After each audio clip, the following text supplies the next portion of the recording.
Okay. I will warn you if I have to leave for 2 minutes or so.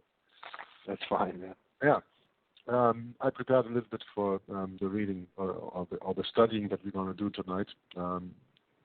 Last time we were on this document, The Vatican and the Jesuits, as you probably remember. In the introduction, I read about the Vatican institutions like the Military Order of Malta, who control the United Nations, NATO, European Commission, the CFR, the central banks, big corporations, numerous secret societies and cults. And we went through all that, and we went through the Masonic cities, the connection between Vatican City of London, the Square Mile, or the Crown, as it's also called, and of course the District of Columbia, which includes Washington, D.C., with its satanic street layout. And then we went on to read about different political and judicial meddling that comes with the Jesuits and social perversions. And of course then we ended at the Military Order of Malta operations, so the so-called Knights of Malta, or the Military Order of Malta, actually is called the SMOM. So when you ever see that written somewhere in capital letters, SMON, that stands for the Supreme Military Order of Malta. And what is the Knights of Malta organization mainly involved in? It is working for and with the black nobility, the Vatican, and the various papal and royal orders, especially the Jesuits, who are ultimately in control of the Vatican and the Military Order of Malta. This is something you cannot leave out. This is really important to understand. When you read that someone who is in the United States government, in any function, whether it is like in the past, for example, I give you Dulles, that you know from, who was the CIA director in the 1960s. You had the Dulles brothers, these two guys. Okay. And Dulles, who was a Knight of Malta, who was the head of the CIA. And that is the reason why JFK got killed, because JFK brought his brother in, and he wanted to take the control of the Vatican, of the CIA. He wanted it under his control, and that's why they killed him. Not because of his secret society speech or because he printed those few dollars or whatever. It was because he touched someone who was untouchable. He touched the Knight of Malta in the very high ranking, and he was not supposed to do that, and that's why he had to pay. Of course, when you know that also, for example, Fidel Castro, the president of Cuba, is a Jesuit-educated Knight of Malta, then you know why all the so-called CIA's attempts to kill him did not bear any fruit, because they never really tried to do, because he's untouchable. Mm-hmm. Military members of the Military Order of Malta, Knights of the Military Order of Malta, are sometimes really, really very, very high-positioned people within this whole organization, within this whole hierarchy of the so-called New World Order. And for example, Rupert Murdoch, who runs the Fox Studios in the United States of America, the whole Fox News and Entertainment company, he's a Knight of Malta. So when you do not know who the Knights of Malta are, this evening is a little bit dedicated to bring that closer to your attention, that you understand what these people are, and don't forget, they are ultimately controlled by the Jesuits. So they are also just frontmen to do the acting for the Jesuits, because the Jesuits are also called, you probably heard that before, the hidden hand. Mm-hmm. They are always in the background. The hidden hand is always in the background. The hidden hand is the hand that plays the chords where all the puppets dance to. Yep. Yeah. And they are in control because of their, most and for all, fear policy that they do. Second of all, because of their money policy that they do, because when they want you to work for them and you agree, you are getting paid a shitload of money. You don't have to care for money for the rest of your world anymore, and you can be famous and you can get all the stuff that you want as long as you do what they say. But also with that, they have you in your hand. And because all these people are not in the Christian way of thinking, of knowing that everything in this world is just materialistic and just about money and sex and I don't know what else I can sum up, but it's not about the real life. These people are always fear for their life here.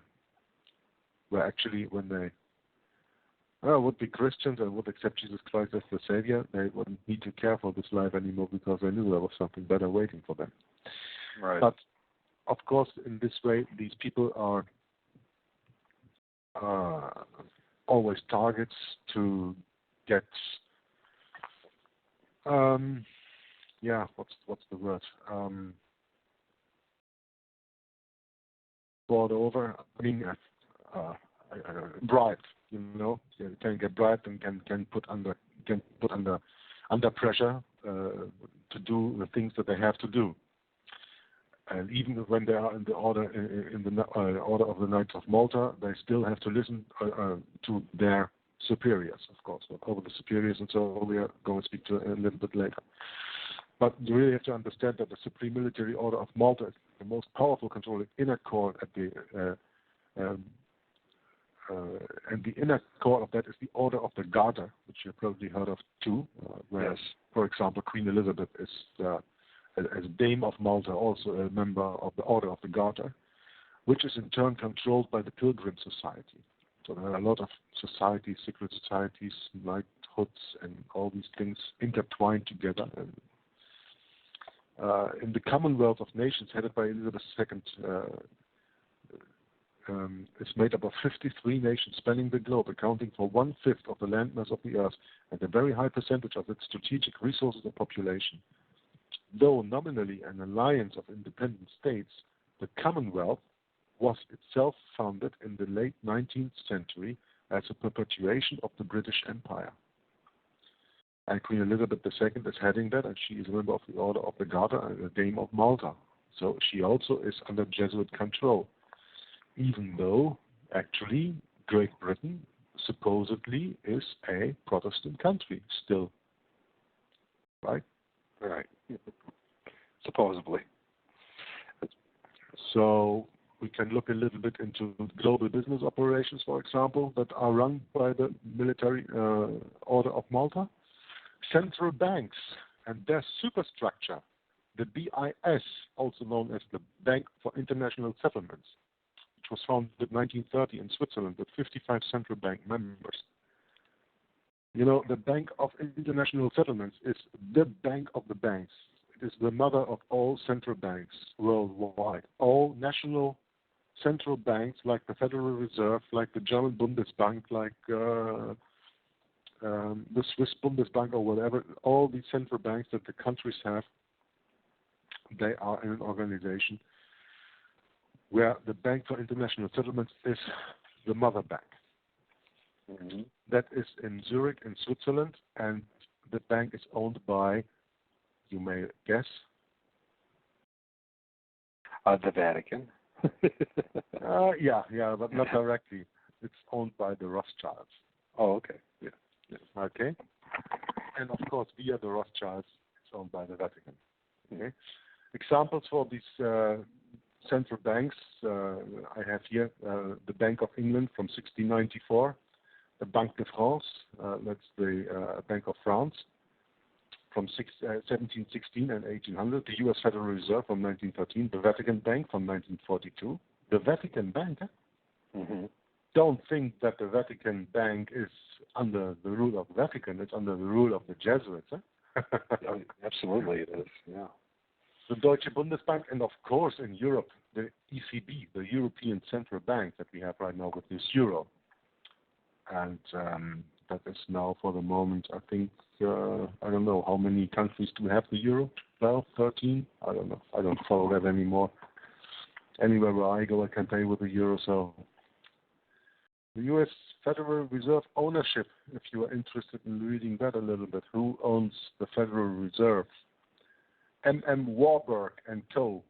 That is an old company from 1798, a banking company from 1798, coming from Germany, from Hamburg, where I come from.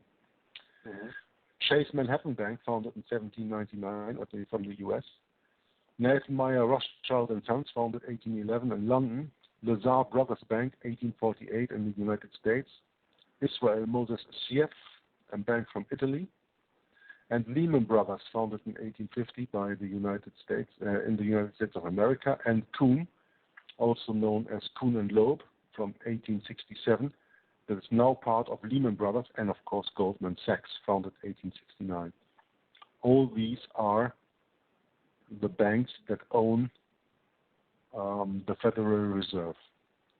And when you go into the Federal Reserve, that is a very, very interesting subject, but that is going too deep as we could go here tonight in there. But it is said, I think, by Eustace Mullins, somewhere I read that the deposit that was made by everybody for the founding of the Federal Reserve, only the government of the United States of America deposited real gold. No, we just gave paper. That's figures. It wouldn't surprise me if that was true. But no. With Eustace Mullins also, you have to be very careful. But because I learned that he was a Jesuit coadjutor.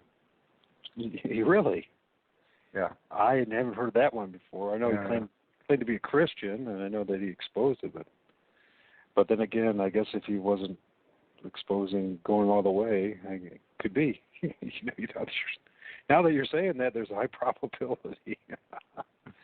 Because he didn't spend much time talking about the Jesuit connection and the Vatican connection, did he? Mm. Now, the little-known but extremely powerful Bank for International Settlements, so BIS, spent the 1930s and 1940s quietly laundering the Nazis' ill-gotten gains under a cloak of neutrality. So they washed all the Nazi money they had there. What are they doing? They're doing banks. Examples of Citibank, Bank of America. They are both Jesuit-controlled. Yeah? Citibank and Bank of America. Okay. They do investment banking by real estate investment, development, venture capital, hedge funds, security trading, secret banking and offshore banking, insurance companies, global control funding organizations, as for example, one, the Rockefeller Foundation from 1913, founded by Pilgrim Society and Knight of Malta members John D. Rockefeller Sr., along with his son John D. Rockefeller Jr. and Sr.'s principal business and philanthropic advisor Frederick T. Gates in the New York State in 1913. The Ford Foundation, the IMF, or International Monetary Fund, and the World Bank Group. The World Bank came into formal existence on 27th of December 1945 following international ratification of the Bretton Woods Agreement, which emerged from the United Nations Monetary and Financial Conference from the 1st to the 22nd of July in 1944. Technically, the World Bank is part of the United Nations system. Yeah? And over the United Nations, we were speaking already last time when we went into Ellis Bailey and all the connections over there and what the UN stands for and what's it all connected to. And here you see again these interconnecting there, so it's all connected. So what are the different World Bank connections, divisions? International Bank for Reconstruction and Development, it's one that you have. The International Finance Corporation, International Development Association, International Center for Settlement of Investment Disputes, 1966 founded. Multilateral Investment Guarantee Agency. See also the World Bank Institute, 1955, formerly named the Economic Development Institute, Independent Evaluation Group. All this brings together organizations and individuals which support the establishment of a global federal system of strengthened and democratized Okay. Democratized. Yeah. Okay. Global institutions with plenary constitutional power accountable to the citizens of the world, and the division of international authority among separate global agencies. Has had the special consultative status with the ECOSOC since 1970 and is affiliated with the UN Department of Public Information. So then you have a European Investment Bank, then you have the United Nations Capital Development Fund, you have the Asia Foundation, United Nations Foundation, and you have Bill and Melinda Gates Foundation from the year 2000 on. I guess that's something that you heard about, because the Bill and Melinda Gates Foundation is the largest transparently operating charitable between, how do you say that? Brackets, but It's the largest publicly recognized charitable organization, so you're saying? Yeah, charitable by meaning of charitable, what you call charitable, Philanthropic. Yeah. I guess they donated how much? How many billion? Charitable for the outside, but not for the inside. It seems for the outside charitable, but it is not. So you put it not in brackets, but between hyphens or whatever. Yeah. How do you call that? That's what I meant by it. Well, you look at their involvement with eugenics and the vaccine program and everything. Absolutely. Absolutely. They're turning out to be pretty shady characters. Who they have company with us. Yeah, interesting is what stands here is that the Bill and Melinda Gates Foundation is controlled by three trustees. First of all, the Club of Rome member, Knight Commander of the Order of the British Empire, Bill Gates. Bilderberg member, Kappa Alpha Theta fraternity member, Melinda Gates. And insurance billionaire Warren Buffett. Several trilateral commission members also work for this charity project.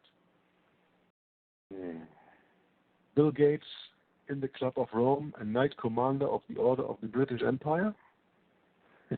Seems to me quite high position. And then his wife, Bilderberg member, Kappa Alpha Theta fraternity member, Melinda Gates, and Warren Buffett. Now, I know that Bill Gates is not the poorest man on earth. Warren Buffett isn't the poorest man on earth, but even these two combined together with the Bill and Melinda Gates Foundation, then you can probably guess what they can achieve when they put all their money together, Absolutely. It's for the so-called charitable goals, where there's nothing charitable on, except if you want to die because of vaccines and birth control and all that stuff. So there are also not only bank companies, but there are also, of course, information corporations, media, software, IT, electronics, telecom. It's all under the control of the sovereign military order of Malta. Don't forget, that's what we are reading right now. Entertainment distractions, fear propaganda, and mind control operations, informational repression, perpetual copyrights, idea monopolies with patents, DRM information flow control, surveillance networks, and social tracking. Social tracking, well, surely today when you think of Facebook, Google+, Twitter, all these things, all the companies behind it, they are all working for the same agenda and for the same people, and they are all controlled by the military order of Malta. So, for Bill Gates, do you know much about his early years? Was he like someone who became a Knights of Malta? Was he born into that? Who? Bill Gates. Because, they make this big old story up about him that he was like some nobody that built up this company. Yeah, that he worked in the garage and then by accident found all that stuff. Oh, yeah. Who believes? I mean, the same idea is about when you look at this Mike Zuckerberg, the founder of Facebook. Yeah. They made a movie on that. Yeah, they did. I waste my time watching it too. Yeah, me too. Some years ago, I did that too. But then you understand. But then when you look deeper into that, then you understand that Facebook from the beginning was a CIA operation. Right, and then Bill Gates' father, Mark Zuckerberg is just a person they put out there, and let them take the earnings and let them take the credits, because they cannot say, "Oh, we at the CIA are doing this." This is the same thing that going along with Bill Gates, right? And apparently, Bill Gates' father was CIA, and yeah, it seems to stay in the family, doesn't it? Yeah, they always work with chosen people. You can be sure about that. There's no one by accident coming really to the top. And like today, when you look at the IT market, if there is a small company that is owned by some brilliant man who is not under control of anything, and he has a very, very wonderful firm, company, then just Google comes up and says, "I'm going to buy you. How much is it?" And everybody is possible to be bought, Yes. And then they get the control over this, There is no independence in this. The only independence that we have is little broadcasts like we do here, because we are not paid by anybody. We just use the internet. But when they shut us down tomorrow, then we have to shut down also, because we don't have any other voice that we can offer to the people. We are dependent on their hardware, let's say, or software, or whatever, to use that. But we don't have the money to found our own radio station or whatever to do that. And if we did, we would probably get in trouble because of the things that we say. Absolutely, with all the regulations and the controls. Yep, well, at least in my country, there's no such thing as free, independent news. All you have is left is what we're doing right here, shortwave, or having a little, show like this. Insignificant show that 99.919% of people won't ever hear. So it's the same over here in Belgium where I live, and it's certainly the same over in Germany where I come from originally. Because in Germany there are some secret contracts made, and after the Second World War, the control of all media was given in Germany was given to the Allies until 2099. That's by contract. It's a secret contract that no one should know, but you can get the information out there on that. It's called Geheimer Staatsvertrag. One more piece of the puzzle that justifies why you call Germany the 51st state, right? Yes, exactly. Yeah, that's right. I do that. Yeah. And Tom Fress, he likes to call the CIA, that stands for the Catholic in Action Network. Catholics in Action, CIA. So, and if you look at both those, we talked about, at least Bill Gates and their associations with Roman Catholicism. So, Knights of Malta, Roman Catholicism, and you can never negate the religious element in it.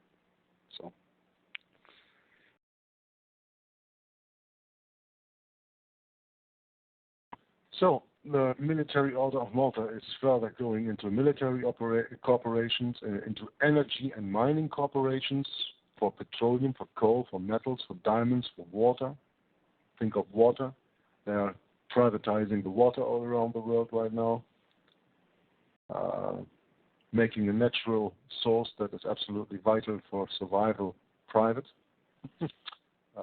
They run several transportation corporations in shipping, automotive, aviation, airline, and railway, like, for example, the big three,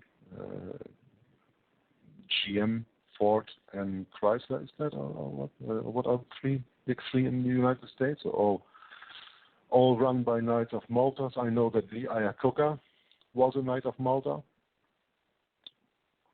I searched that one way. So, all these transportation corporations, all the big ones, are, of course, in this scheme in there. Mercedes, BMW, Volkswagen, Porsche. We've got all the German companies in there, of course, and Opel, which is now General Motors, of course. Pharmaceutical corporations are all under their control, and food corporations. So food corporations, there's something interesting. Probably you heard about the Svalbard Global Seed Vault. Did you? Yeah, is that the one you're talking about? It's in Iceland or Greenland? Yes, it's a vault that is up there in Scandinavia somewhere. Okay, yeah, there you go. Yeah, where all the seeds, all the original seeds of the world are taken care of deep underground in a vault. Yeah. So Jesuit Georgetown University alumni, European Commission President Jose Manuel Barroso. So he was, up to a few months ago, the European Commission President, and by that the man with the highest power in Europe, never elected but selected in that position. And he is Jesuit Georgetown University alumni. And Nobel Peace Prize winner Wangari Maathai of Kenya were among the dozens of guests who had bundled up for the ceremony inside the vault. Dug into the permafrost of the mountain, it has been built to withstand an earthquake or a nuclear strike. The operation is funded by the Global Crop Diversity Trust, which was funded by the United Nations Food and Agriculture Organization and Biodiversity International, a Rome-based research group. So, they take all the original seeds in there, dug them deep in the ground, and then they poison up with GMOs. 10 to 21, right? Of course, because Monsanto has only one goal, and that is the food supply worldwide. And do that with Monsanto, Syngenta, DuPont, mix these three companies, and you have worldwide control of the food chain. And when you control the food and the water and the money and the energy, well, where else to turn to, is it? No. It sounds an awful lot like we're returning back to the feudal ages or the Dark Age, the feudal period of the Western Europe. Absolutely, but that is absolutely the way that we are on, because in the time before the Reformation, the so-called Dark Ages, where the Pope had control over the then known world, and he was the one who crowned the kings, and without the Pope's authority, no king could ever reign or do anything. You only had two classes. You had the nobles, the people with money and standing, and you had the poor people, the peasants, and you had no middle class. All right. That is what the Reformation gave us, and that is the big enemy of Rome. And that's what they are trying to take away from us ever since. And of course, the New World Order is actually nothing else than just the reinstatement of the Old World Order under new conditions, of course, because we are 500-600 years later now. But the point is, just as the Pope was the head of the world governments in the Dark Ages, the Pope wants to be the same now in these ages, and that's the New World Order. It's nothing else. And whether it's the Pope or it's someone else they put in front of you, it is behind the scenes the Pope or the Black Pope that pulls the strings.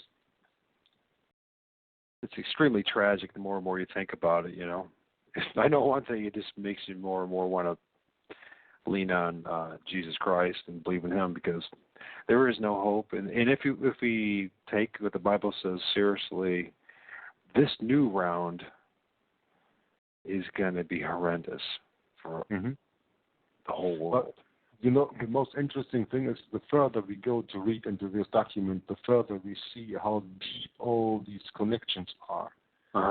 And how they are all intertwined, and that you see that this is really a web, like a spider's web, where once you get caught and you have no way out of it anymore. Because wherever you turn to, you run into Big Brother. Yep. I mean, it's like with these various other corporations that the sovereign military order of Malta controls. And how do they control this? Well, at the annual meetings of the secretive Bilderberg group. Have you ever heard of the Bilderbergers? Of course, yes. Yeah, they were founded in my neighbor state here, the Netherlands, in Holland, the Netherlands, in a hotel that was called the Bilderberger Hotel, and that group was founded by Knight of Malta Joseph Ratzinger in 1954, and that is a geopolitically important business. There are geopolitically important business deals are made. And they meet every year at least once. One meeting is always very, already put out in the media. Not in the mainstream media, but in the alternative media, it's very known. But the point is that this Bilderberg group has working cycles, working groups, a working group for this and a working group for that. And these groups come together more than once in a year. So this Bilderberg meeting that we are talking about, it's only one meeting that's once a year where all these groups come together and all the same 200 people come in, but you have in the Bilderbergers, you have a core and a core group and, of course, organizations where they are all in. And who is coming to Bilderberg meetings? Well, people like the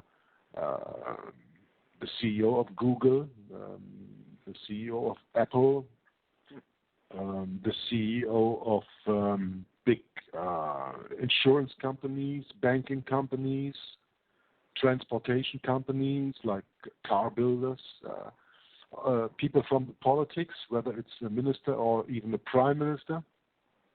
They go into that secret meeting, although that I think in every country it is forbidden for everyone who is in a high position in government to participate in a secret meeting, but they don't care. They go anyway. You know? Yeah. And Ratzinger, if you look at him, first of all, even at the doors, does a really good video of that, of him in particular, and how it does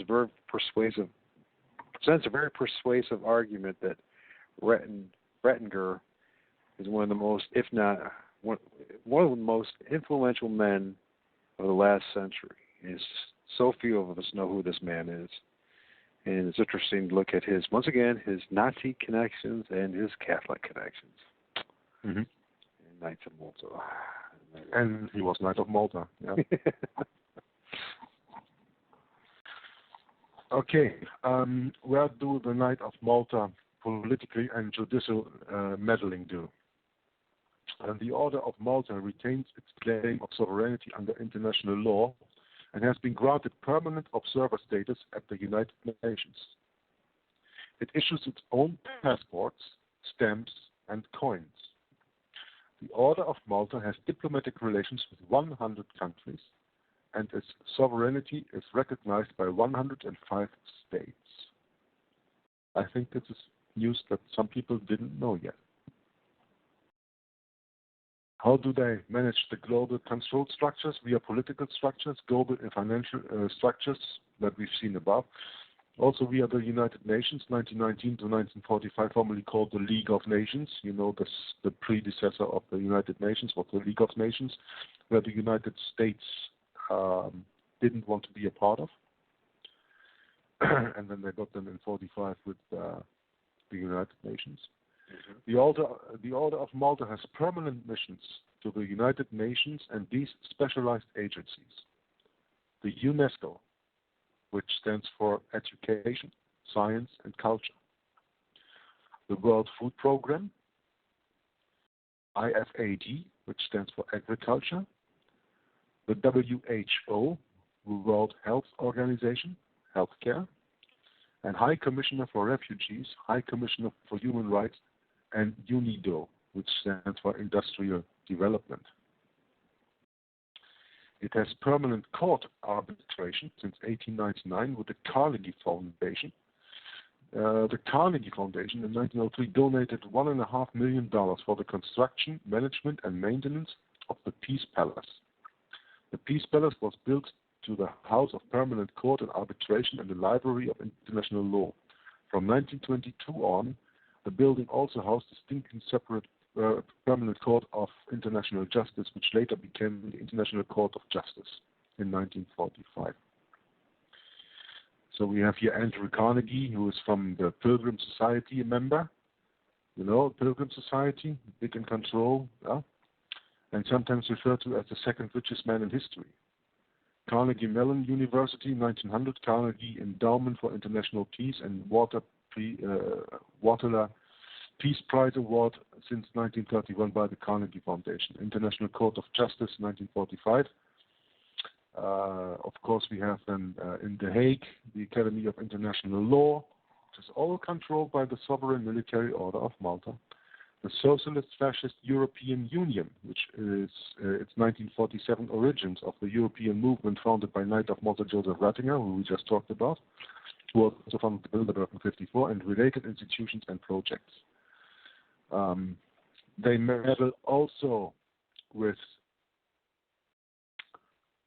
the World Trade Organization, which was founded in 1944, the WTO. The Order of Malta is also a member of these international organizations: the International Committee of the Red Cross from Geneva, International Federation of Red Cross and Red Crescent Societies, also from Geneva, 1919, International Committee of Military Medicine, International Institute of Unification of Private Law, Council of Europe and European Commission, and also European Council. Not one of us can read minutes of Committee of Permanent Representatives, the EU executive body comprised of unelected and mostly unknown national bureaucrats known as permanent representatives, in contrast to elected ones, for God's sake. It pre-cooks 90% of Brussels legislation and prepares the agenda for the EU's highest and most secret plenary body, the European Council. Because don't think that the European Parliament has anything to say. All the people who are sitting there in the European Parliament are just paid puppets. They don't have anything to say. The laws are made with the European Commission. And by that, Manuel Barroso, which I talked earlier about, who was until a few months the head of the European Commission, was the most powerful person in Europe because he made his laws and nobody elected him. You know, nobody elected him. He was selected by the European Council. The European Council is a come together from all the heads of state of the countries who are in the European Union, and they elect or select some people for this commission, for this powerful position. Under the Lisbon Treaty, the European Council would become a formal institution with the power of appointing the Commission. It could be said that the two bodies, the European Commission and the European Council, hold the executive power of the Union. Yeah, and nothing to do with the European Parliament. There's absolutely nothing to say about that. Probably something that my European friends are more aware of than you is echelon. Have you heard of that? I've heard of it. Yeah, but I don't know much about it, to be honest with you, but I have heard of it. Echelon is a global unified intelligence service, including Echelon. So they are the Knights of Malta managing the global unified intelligence service, including Echelon, and the specific secret services to defend and promote the Vatican Jesuit Masonic interests. This unified international intelligence community was built during Rome's Second 30 Years' War, 1914 to 1945, and perfected during Rome's subsequent Cold War between 1945 and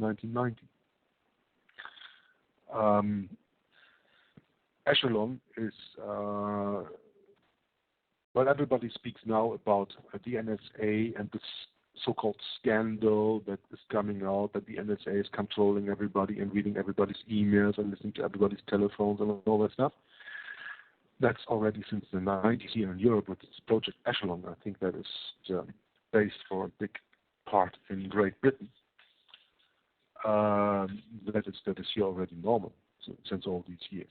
I mean, the lay people don't know that because they don't care for that, but They don't care for anything but their cheeseburgers and football on TV. But everybody who is a little bit into research and that knows Echelon here in Europe, and that is already much longer than this NSA scam that's now coming. And of course, next to this Unified Intelligence Service, what do you have to understand on the Unified Intelligence Service? It's very easy. You take from every country the secret service they have. Like in the United States, you have the CIA, you have the NSA, you have the FBI,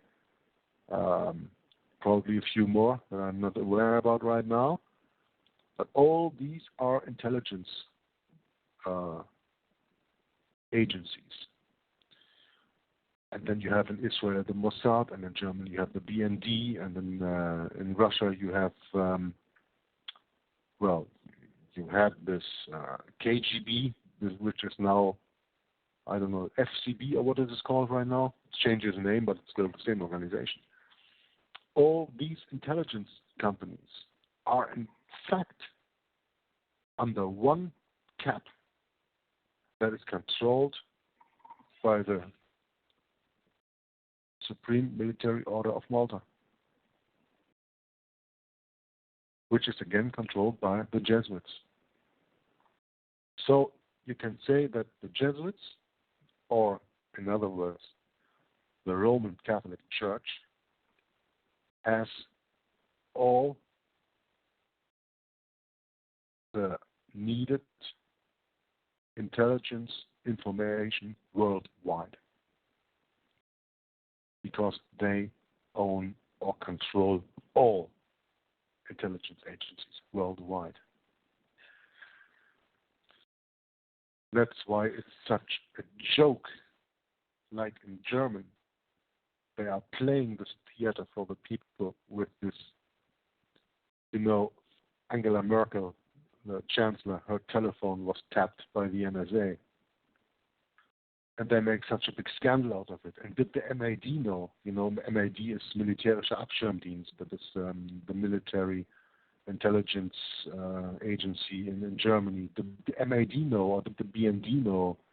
Bundesnachrichtendienst, which is the CIA in Germany.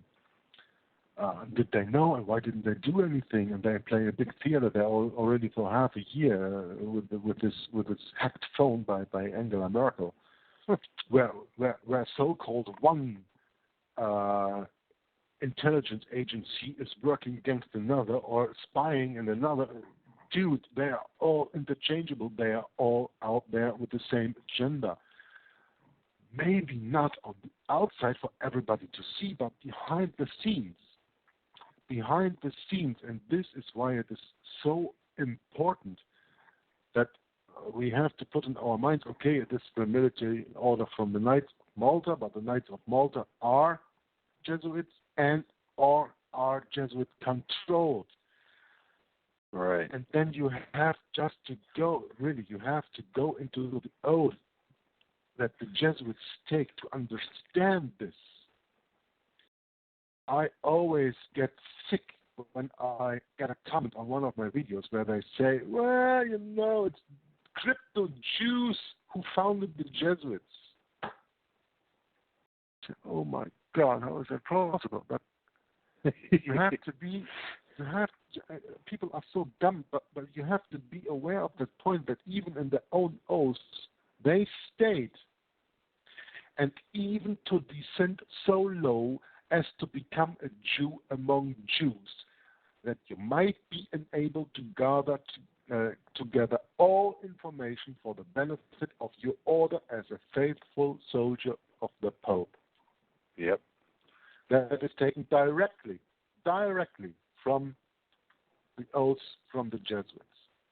Right. And when you are aware of this, then you have a chance to see through that curtain that they throw in front of your face to blind you. And not only that, the Jesuit oath, but it's also part of the Knights of Malta oath and the Knights of Columbus oath. Yeah, that's right. They are all somewhere the same thing. And, it's interesting. We talk about what a crypto Jew is. I finally have kind of figured out what it really means. And it really means is, you can be, as a Jesuit, you can be a Roman Catholic Buddhist, a Roman Catholic Jew, a Roman Catholic Mormon. And so when we talk about crypto Jews, we're really talking about basically people whose first affiliation is with Roman Catholicism, who are pretending to be or posing as or participating in the Jewish faith or the Mormon faith or the Buddhist faith. It doesn't really matter. So when we talk about that, people make a huge mistake of because they hear Jew, they think automatically that that's their first allegiance is to the Jewish faith. But no, crypto Jew means they are first and foremost in line with Rome. I understand. Crypto Mormons. I mean, if you look at the leadership of the Mormon Church, which is deviating a little bit from your topic, but this point, good point. I think there is one thing that people do not understand, where they have to make a distinction between a Jew is not a Jew. No. You have the so-called Jewish religion. I say so-called because that religion is not Jewish. That religion was in the Old Testament Israelic. And Judah was just one of the 12 tribes. So you have the religion the Jews follow. On the other hand, you have the race of the Jews from the tribe of Judah. The descendants of the old tribe of Judah, like you have descendants of the old tribe of Benjamin and of Naphtali and all the other 12 together. So you have Jews by blood and you have Jews by belief. I found it always very funny when you watch some Hollywood movie and then someone has to convert to the Jewish belief because they want to go marry. And I say, so his blood changes now or what? You can become a Jew. You cannot become a Jew. Whether you're a Jew, that's genetic, that's your race. You are from that tribe or you are not. You can assume the belief. Yeah, okay, I can become a Hindu, but I will not become an Indian, Right. My DNA is not changing. I'm not getting brown from tomorrow on just because I'm saying I'm a Hindu now. So, and that distinction makes it so hard. So who is now a Jew who should be, like, let's call it protected or whatever? The Jew who is a Jew by blood or the Jew who is a Jew by confession? Yeah. And there is not this distinction made in the outside world. And that is why, for example, AIPAC, this American-Israeli propaganda agency community, how I call it, AIPAC, right, is such a heavy organization with such a heavy influence in the United States of America. Because the most Jews who are running that are just Jews by what they say believe, by conversion. Other people speak then of the Khazars and Ashkenazi and all that stuff. I don't want to go into that because there's too much disinformation on that subject to go into that Khazar and then Nazi stuff and Ashkenazi stuff. But you have to understand that a lot of Jews who are put out there are just Jews by accepting that belief system. It has nothing to do with being descendants from the original tribe of Judah, where that actually came from. I think that's something for our listeners also to consider a little bit. Yeah. But then if you deal with biblically that, the 70 weeks of Daniel and then the end of the Jewish era, at the stoning of Stephen, and this goes on and on and on. The fact of the matter is it's just been used as a scapegoat by the Jesuits and by Rome to vet everyone's racist tendencies and anger at somebody, and of course, set it towards the Jews instead of the actual true culprits or what's going on, which is always Rome. It's always Rome. And the Jesuit order and its machinations. So, but that's what it does. It always uses these front groups to hide what it's doing. So, and for most folks, because we're inherently lazy, and then on top of that, being taught to be lazy. We don't go very much deeper in finding out the truth about, who are the Jews, what's their role in all of everything in the world, But at some point you have to realize, you would come to this realization, there's no way that the Jews could have enough power to do what is being done in this world. There has to be an organization and that organization, as you learn, it turns out to be Rome. Because only when they're wealthy enough, powerful enough to actually do the things that need to be done in this world in order to have a one world government. So. Yeah, but for the moment we are living in the time of the Gentiles. And when you understand that, then you always know that there cannot be a Jew on the top of something, True. But what these organizations like the Jesuits do, and what they love to do, is put out someone to take the blame for them. Yeah. So when they make it seem to people who do research and stuff like we do, but they don't do it so deep like we did, okay? But most of the people who do this research and who hang on Alex Jones and Texan Mars and David Icke and all these people, and when the Jesuits succeed in putting in front of all these truth-hungering people Jews as the culprits,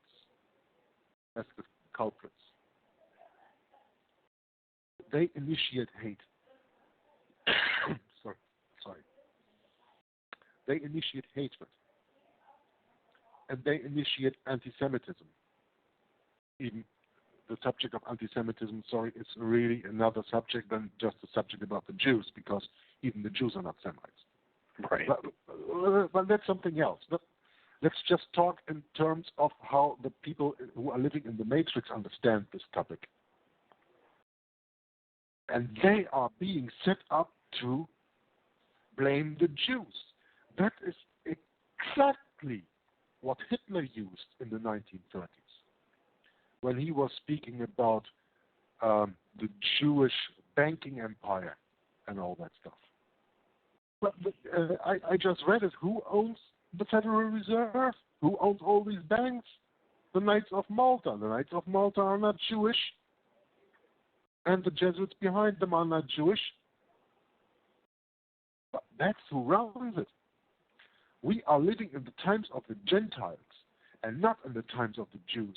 But that doesn't mean that the Jews are there to take the blame, because they are put out there to take the blame. Yep. And they do that already since hundreds of years, and they do it very successfully. And of course, the Jews who are selling themselves out for this are responsible to what is done to their fellow brethren. If you ask me who is responsible for the Holocaust, which is not a subject that I will go into, but that's most of all the Rothschilds. Yeah. Because they let it happen. They are controlled by the Knights of Malta. They are even themselves Knights of Malta and other knighthoods. They are controlled by the Jesuits, and they are with their family there. They let it happen. The history of the Rothschilds is very interesting, and I've seen something in the text that I'm reading, whether it's this text that I have right now or the one that we are going to read later on, where we come into the founding of the Rothschilds in that time. All right. Well, the other thing is, too, when we look at World War II, when we look at the late 20s, early 30s, Rome, we talk about Roman Jews, crypto Jews, Rome did is they sent in a bunch of what quote-unquote crypto Jews into Germany with money and bought up all this depressed land, this land that lost all its value, at the cheap, and use them as once again as a scapegoat, and then made this whole story a scenario that it's the Jews are the one that are ruining Germany. The Jews are running the economy. When in truth, if you look at the historical facts about it, Rome had actually gave these Jewish crypto Jews financial support and aid to actually do that. And then they turned it around and then used that as a way to, instead of having the focus, once again, because this is what the Jesuits do, instead of having the focus on them, they always have it on the scapegoat, a group, somebody, that the rest of the world sees, but never the Jesuits. So they use the Jews as an excuse. And the Rothschilds were a big part of that whole scenario. Absolutely. And not only the Rothschilds, but also Warburg, which is also a Jewish company, and Kuhn and Loeb, which is also a Jewish company, but formerly coming from Germany. This banking house there. That are also partakers of the Federal Reserve. That was really. Right. I'd like to continue in my text. We were speaking about the Sovereign Military Order of Malta managing the global unified intelligence services and what includes all that. So understand that all intelligence agencies all around the world are gathered together under a so-called Unified Intelligence Service, and that is run by the Knights of Malta.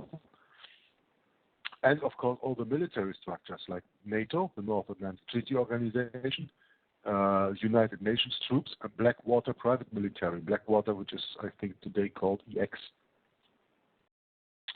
and which is just mercenaries, people who get hired and paid to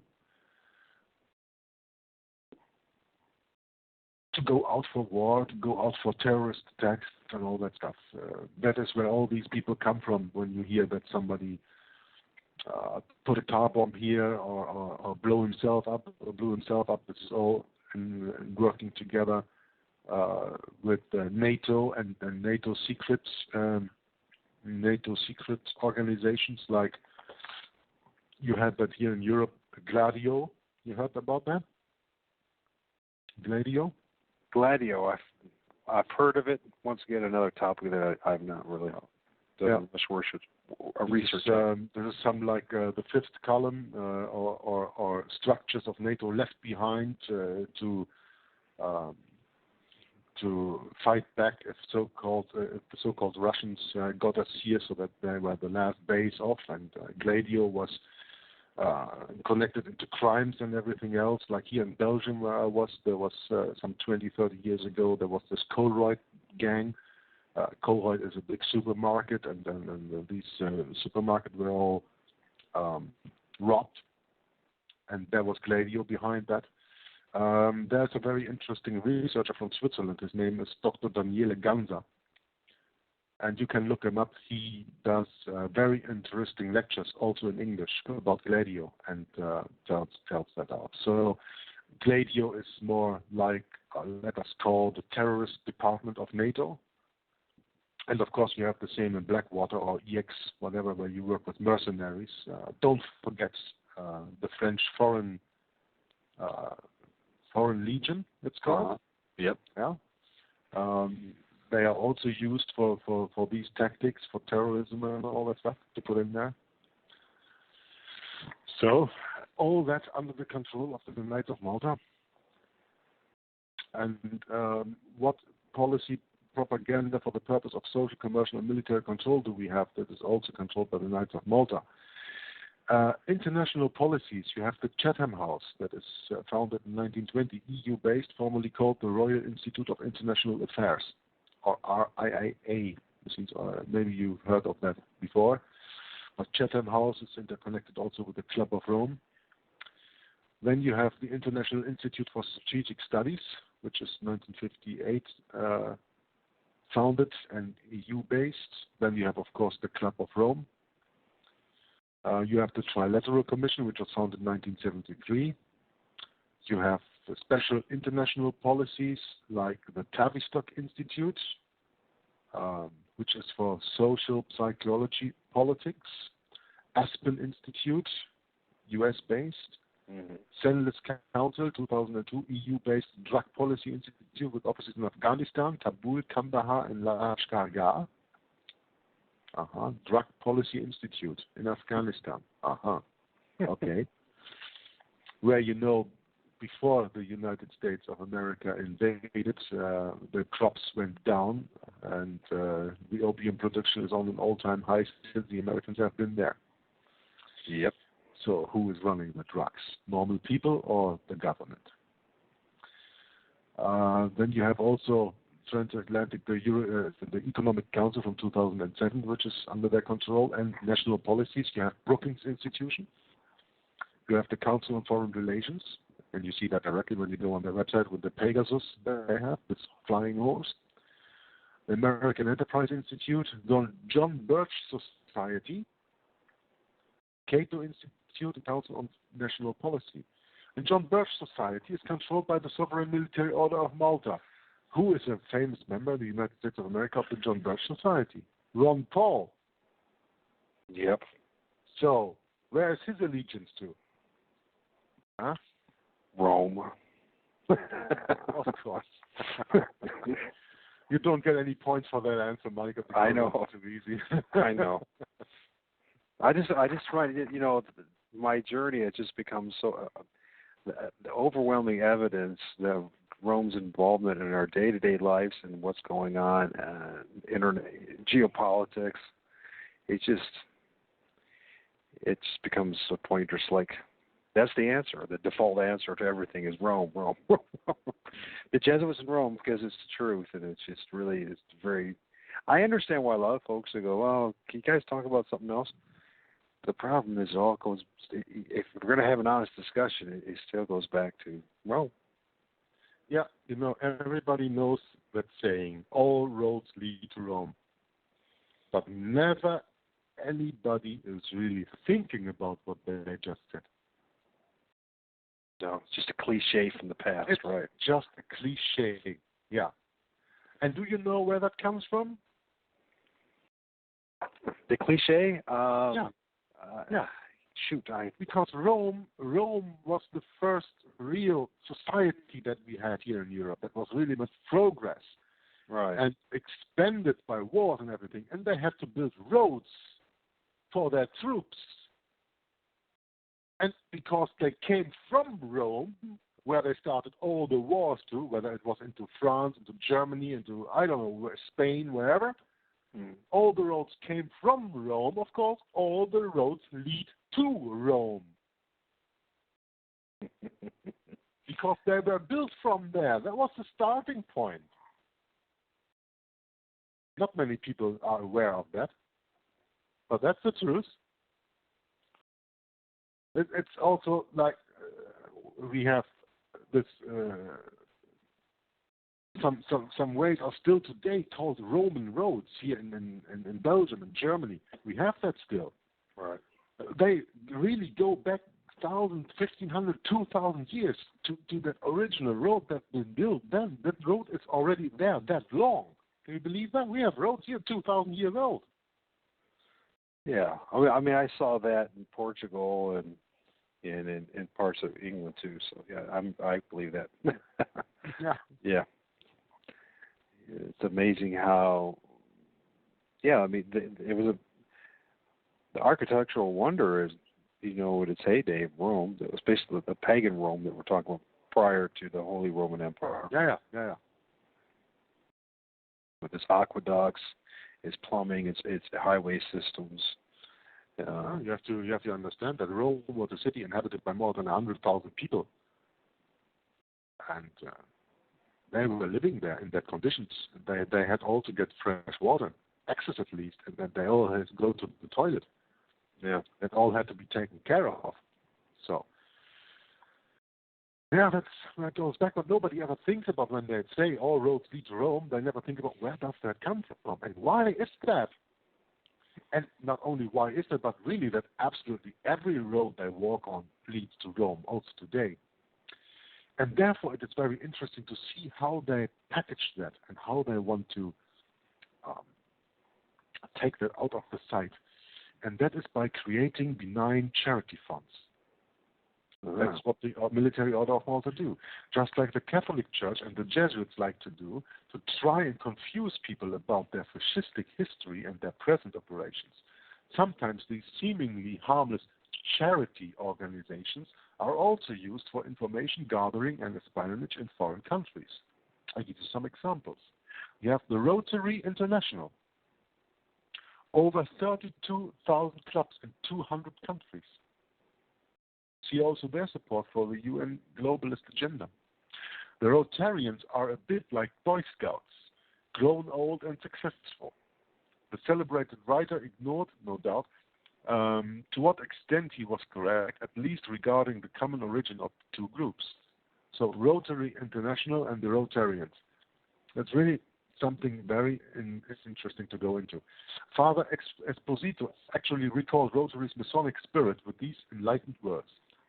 Quote, "The existing rapport between this organization and Masonry is essential, not only because of its founding on February 23rd, 1905 by the lawyer Paul P. Harris of Chicago along with 3 of his fellow Masons, but also because of the ideological and juridical elements borrowed from Masonry, which take the best in the initiatory message in order to insert it into the society and laicize it, that is by excluding the initiatory and restrictive aspects, which, by always excluding religious confessionalism, have a certain sacred, although lay character."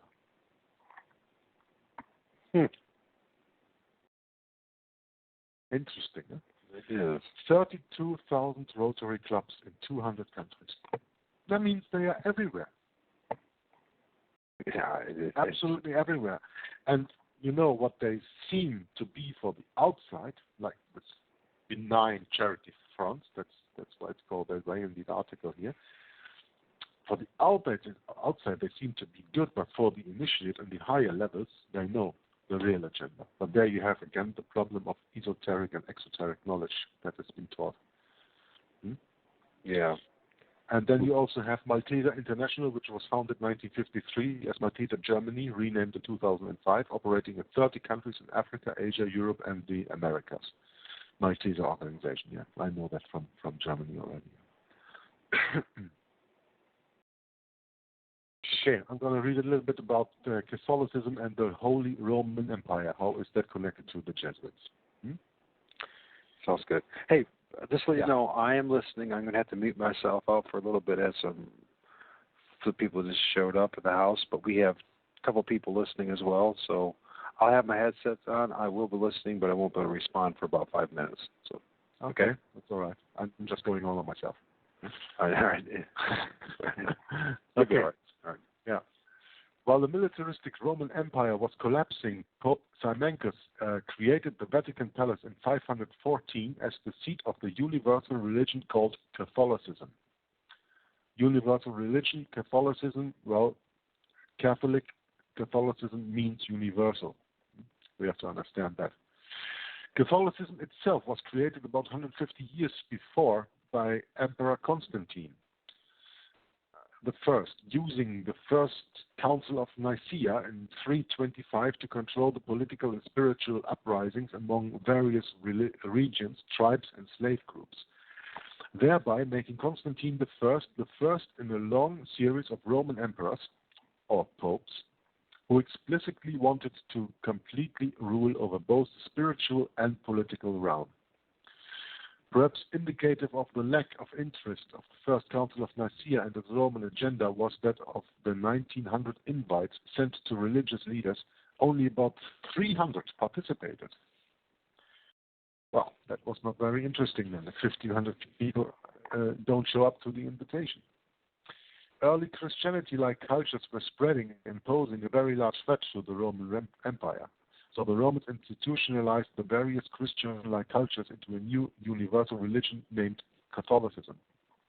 Many people still see the papacy as only a religious organization.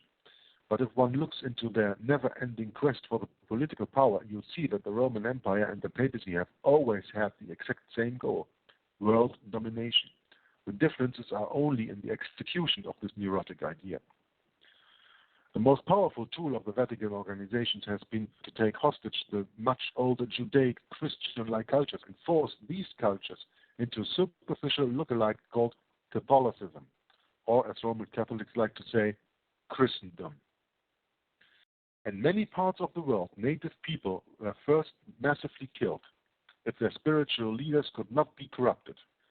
Then the rest of the tribe was slowly converted into the cult of Catholicism by missionaries, using the lie that the supreme spirit they worship was actually the same as the one in the Roman Catholic Church.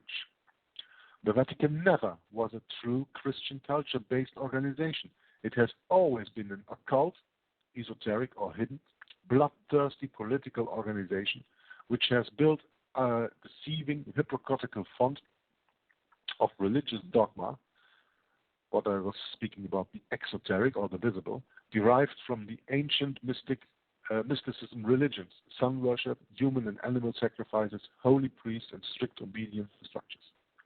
For more than 2,000 years, all authentic Judaic Christianity-like cultures have been persecuted and often annihilated, or at least severely weakened by the Vatican.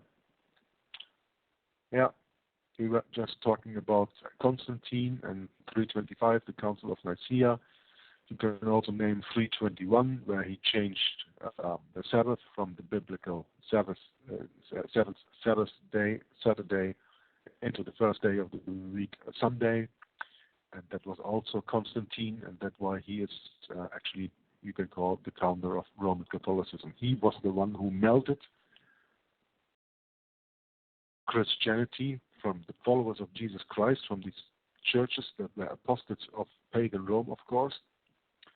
He melted that together with his pagan rituals, and that mixture he called Christendom, or Roman Catholicism, if you want to.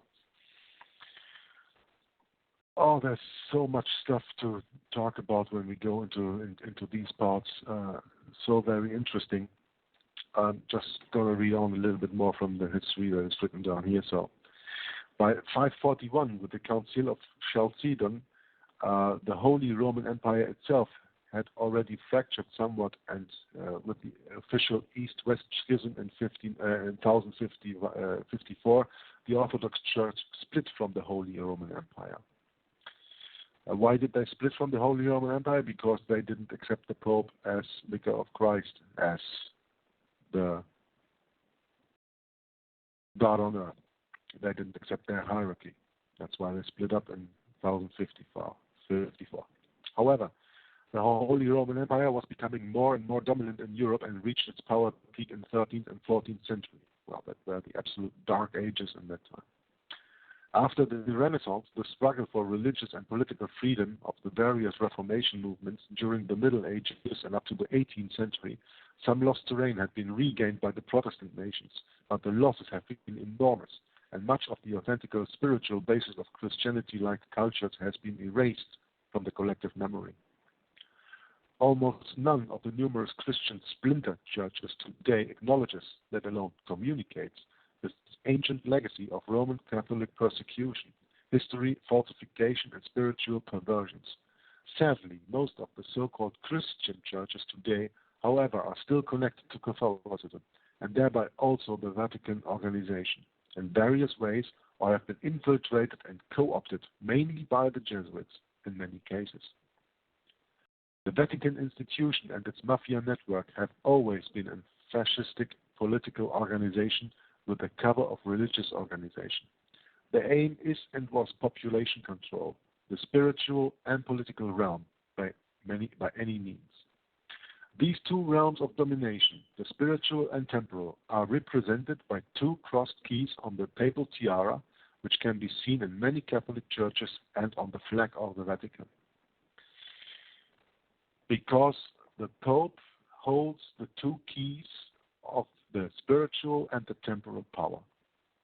And this is exactly when you read Daniel, the prophecies of Daniel in the Old Testament, you understand that the fourth beast is different from all the other beasts. I mean, not the first beast, but the little horn. The little horn that comes out of the 10 toes, where the toes are mixed, the toes and the feet of iron are mixed with miry clay. You know, the toes and the feet of iron stand for the state power, and the miry clay stands for the spiritual. And as iron and clay do not mix, so that system won't work. But that is what makes this last beast different from all the others in Daniel. And that is the combination of church and state. When you go into old Egypt, when you go into old Babylon, when you go into Medo-Persia, when you go into Greek, and even when you go into the pagan Roman Empire, there had always been a division between religious and civil power. And that is what the Roman Catholic Church under Constantine did in the 320s, 330s, and the years to come, until the papacy reached its full power in 538, after having killed three big people in Europe, like the Ostrogoths, the Vandals, and there was a third one. Those were these three horns that had to be plucked out when you read the Bible. And after that, the Vatican got full power, so they had about 200 years to melt the spiritual power with the temporal or the civil power. And that's where this last beast differs from all the other beasts before him, because here you have the combination of church and state.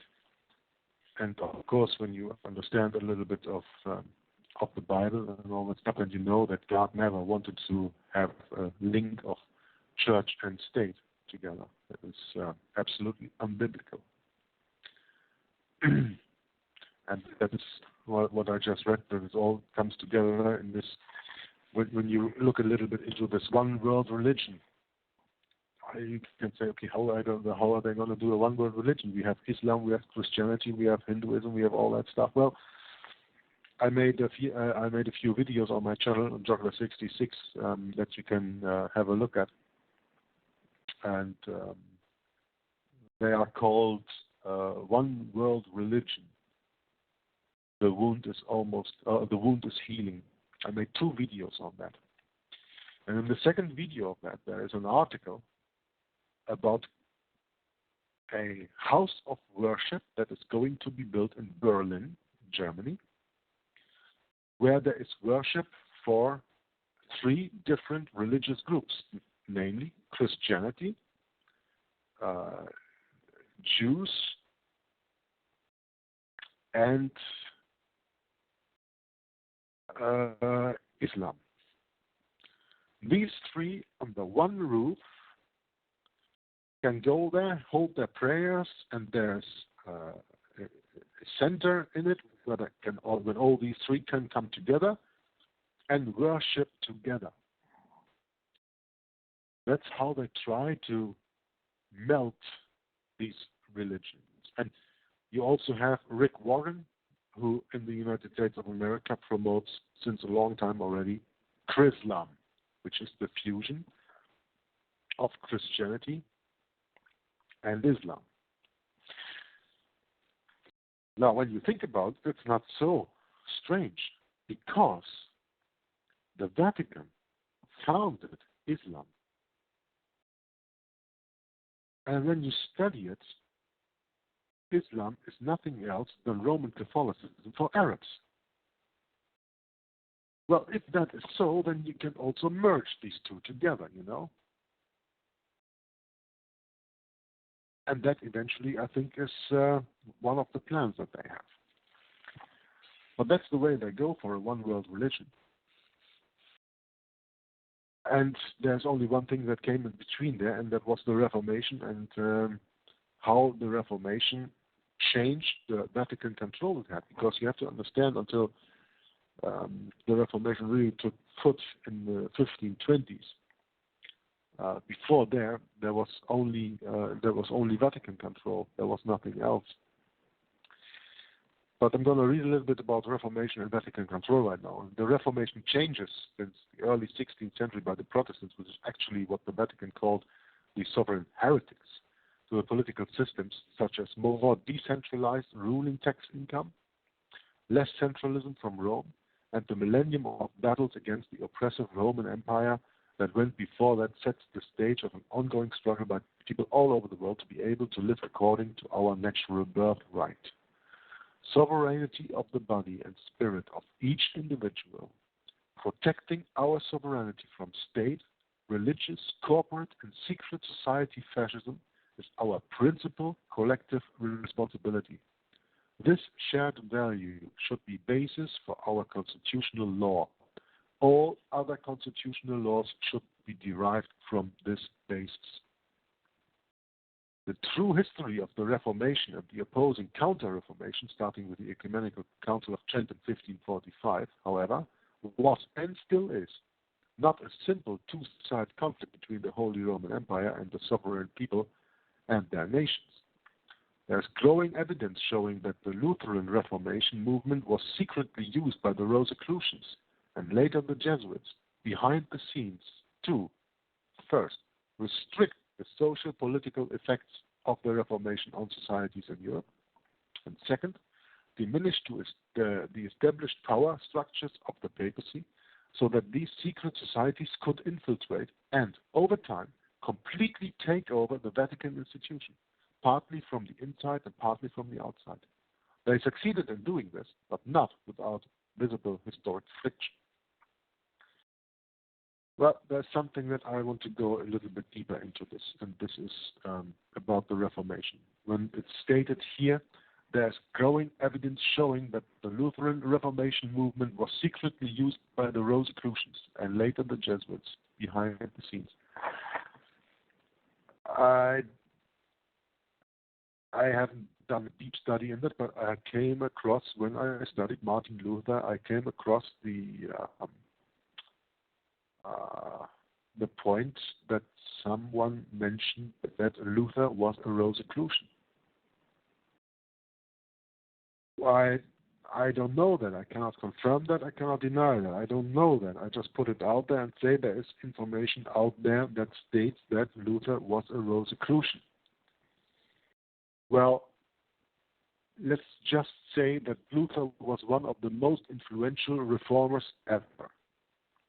I don't want to play down the role of Wycliffe and Tyndale and Knox and Huss and Kramer and all these other great people before the eye of God who gave their life for what they believed in, and they were all doing the reformers' work. But worldwide, even in the English-spoken nations, when you speak about the Reformation, people come on with Luther.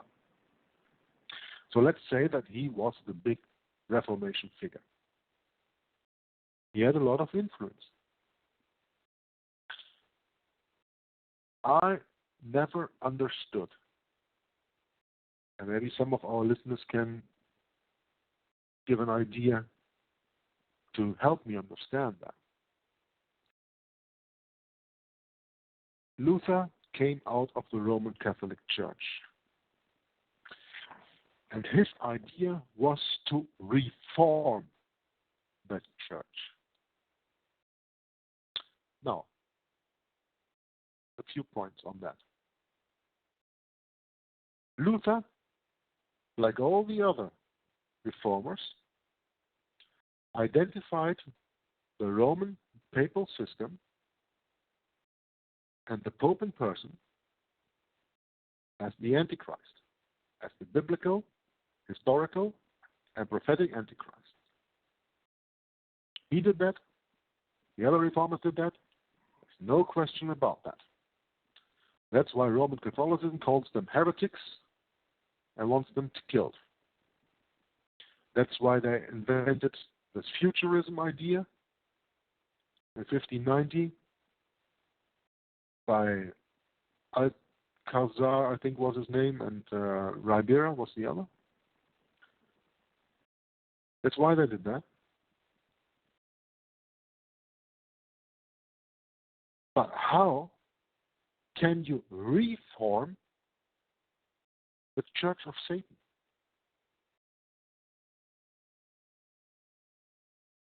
Are you going to convert Satan to accept God as an authority again? This is something where the reformers were wrong. You have to understand there is a difference between, for example, a revolution and a rebellion. And the Reformation was a revolution, where it should have been a rebellion. The difference is, when you are in a revolution and you take anybody out who has anything to say, who is in power, and you are going through all the powerful structures and the hierarchy, and you put everybody aside and you replace that with new people. But you keep the old structure. That's a revolution. A rebellion is when you tear it all down. You smash it all to the ground. It's done. And you will start from grassroots. From the start, you will start a new hierarchy that is based on the beliefs that you have. That's kind of what God did with the people of Israel. They were not organized. They were slaves in Egypt. He took them out there. Eventually he gave them their own country, but he also gave them the rules they should live on.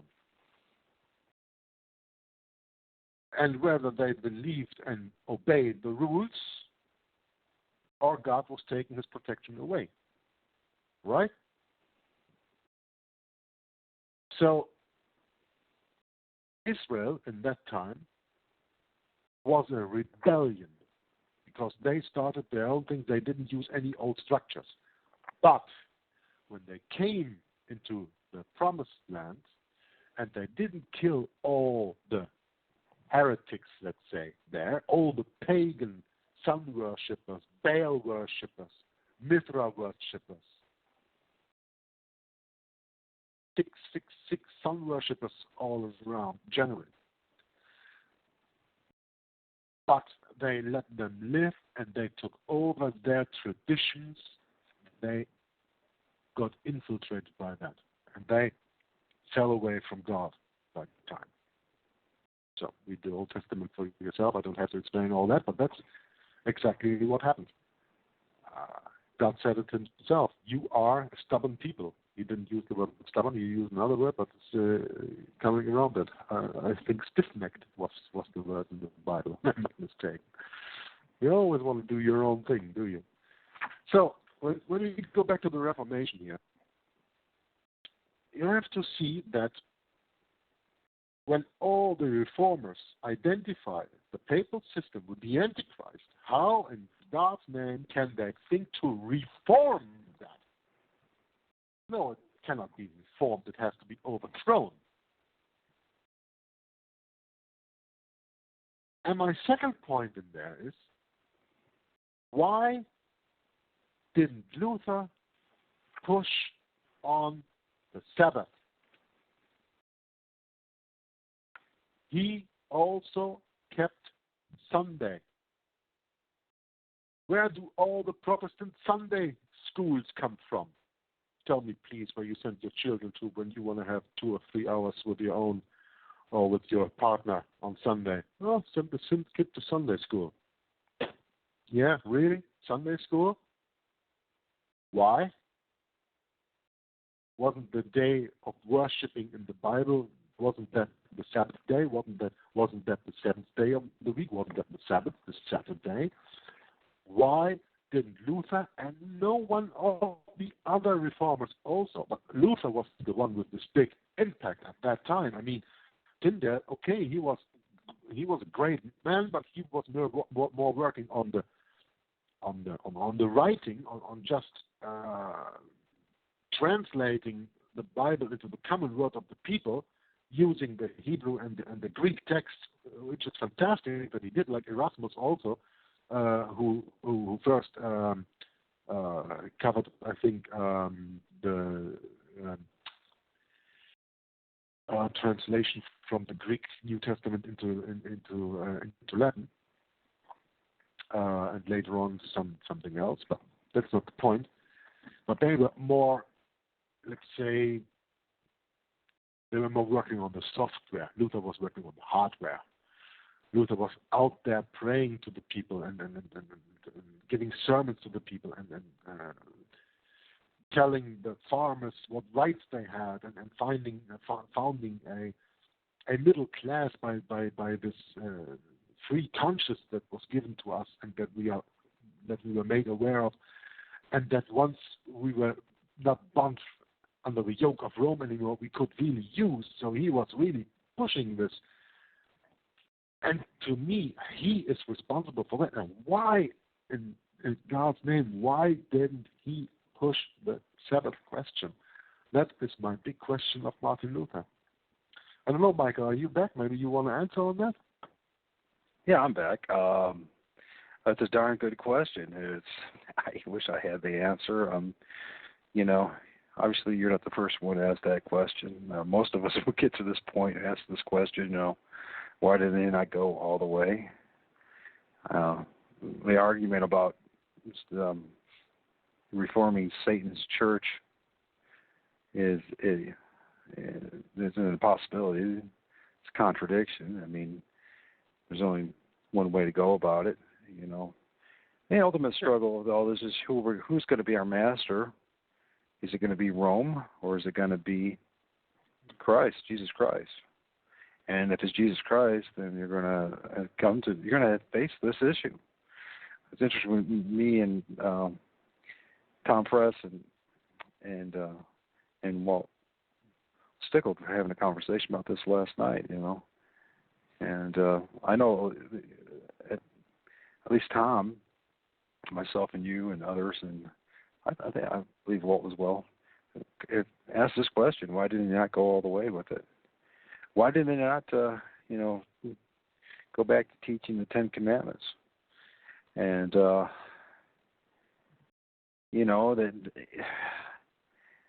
one of the answers might be just what you're bringing up, his connection to the Rosicrucians. How much did Martin Luther really want to break away from the church, or did he just really wanted to, as it's called, reform it? And why weren't they not brave enough to do that? First of all, the questions we're raising, I don't find them as condemnations on Martin Luther or other reformers. It's just, at this point, it's asking the questions why. Why didn't it not happen? Until we get those answers, we really don't have a right to condemn them too much, because we don't know what their circumstances was and how horrendous it was under those circumstances, how challenging it was. So, yeah, I wish I had an answer to that. And if you do find the answer, please pass it on to me.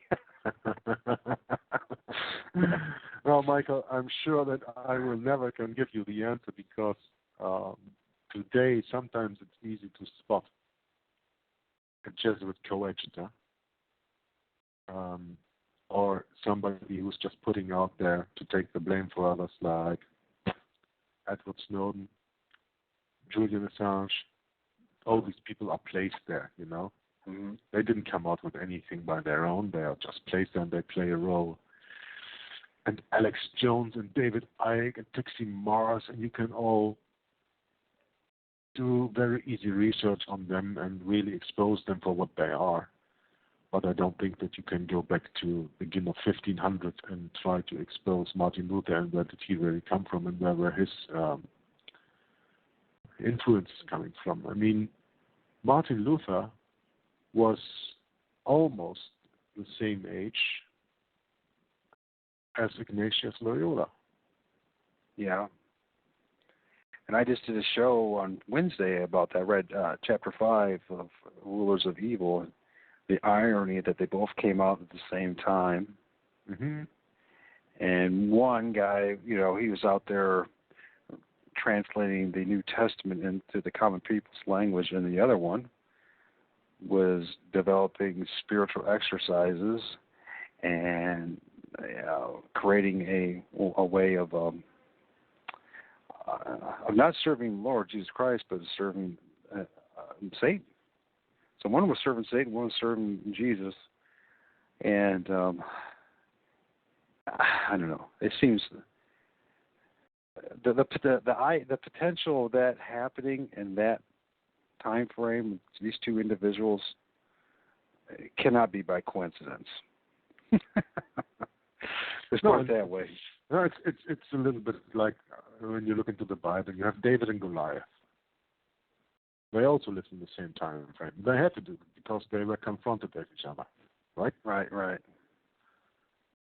Ignatius of Loyola and Martin Luther also were confronted with each other, but not face to face. That's the only difference.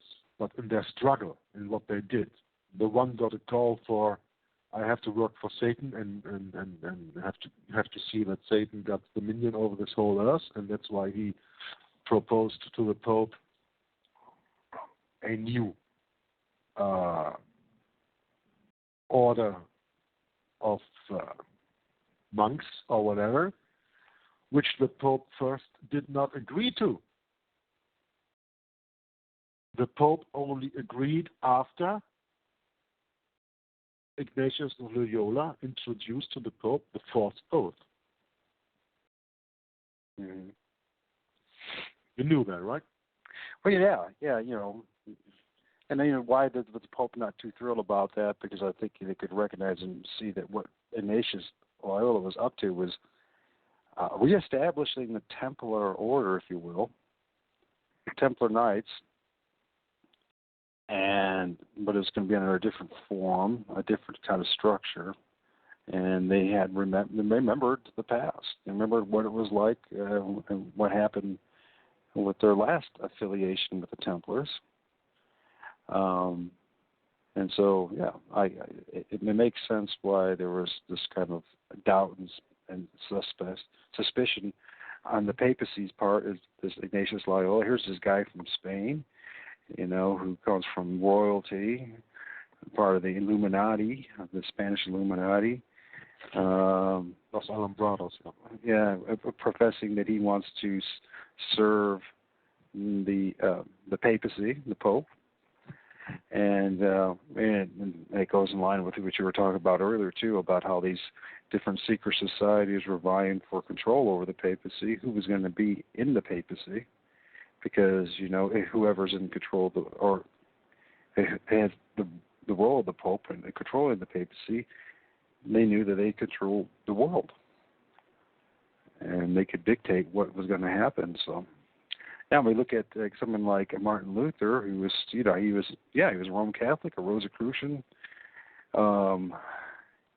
Yet God used this flawed man to translate the New Testament into the people's tongue. Yeah, I don't want to take anything away of his achievements. Martin Luther is a person that is very important in our history. But the question remains: why doesn't he go all the way? You have to go the whole 9 yards. I think if he did, first of all, I don't think he would have had the support that he needed to have to accomplish what little he did accomplish, which turned out to be a heck of a lot. Now you got to remember how absolutely corrupt Western Europe was at the time, right? And absolutely, yeah. So, I mean. My impression is this, and I could be completely wrong, but those who did go all the way didn't stay on the planet or on this earth very long. They were like the first ones to be, victims of the Inquisition and to be totally destroyed. So I can understand why the early founders of the Reformation would hang low a little bit, if you will. They would not go all the way, just to make sure that the word of God got out to people, the truth about Jesus, at least saved by the Bible and grace and faith, grace and faith that we can be saved, and that I could see. I mean, look at our own personal journey as we making a decision ourselves to put Christ first, and how in this day and age, how that, and how's the word to say? There's not too many of us out there. You know what I mean? Our alliances are small and thin. You're not going to be supported by any major group, and you gotta be the first one to be left hanging. When things get bad. So I can understand why it happened, and it's our own personal responsibility. It turns out, are we going to be the one? You or I are going to be the one to take it all the way. And as long as there's organized religion, it's not going to happen, because it's self-preservation of that institution. And well, listen, Michael, you know the Bible better than I do, and there's this statement, there's a verse in the New Testament which says, what has righteousness to do with unrighteousness? How can the light walk with the darkness? Something like that. You know the point that I'm making? Yeah. So when you see Martin Luther doing this Reformation, and then not going all the way, then you have to say, okay, 90% of the truth and 10% of the lie still is a lie, right? So you have to see that agenda behind that. So maybe he didn't address the point of the Sabbath, because that left the door open for the Roman Catholic Church.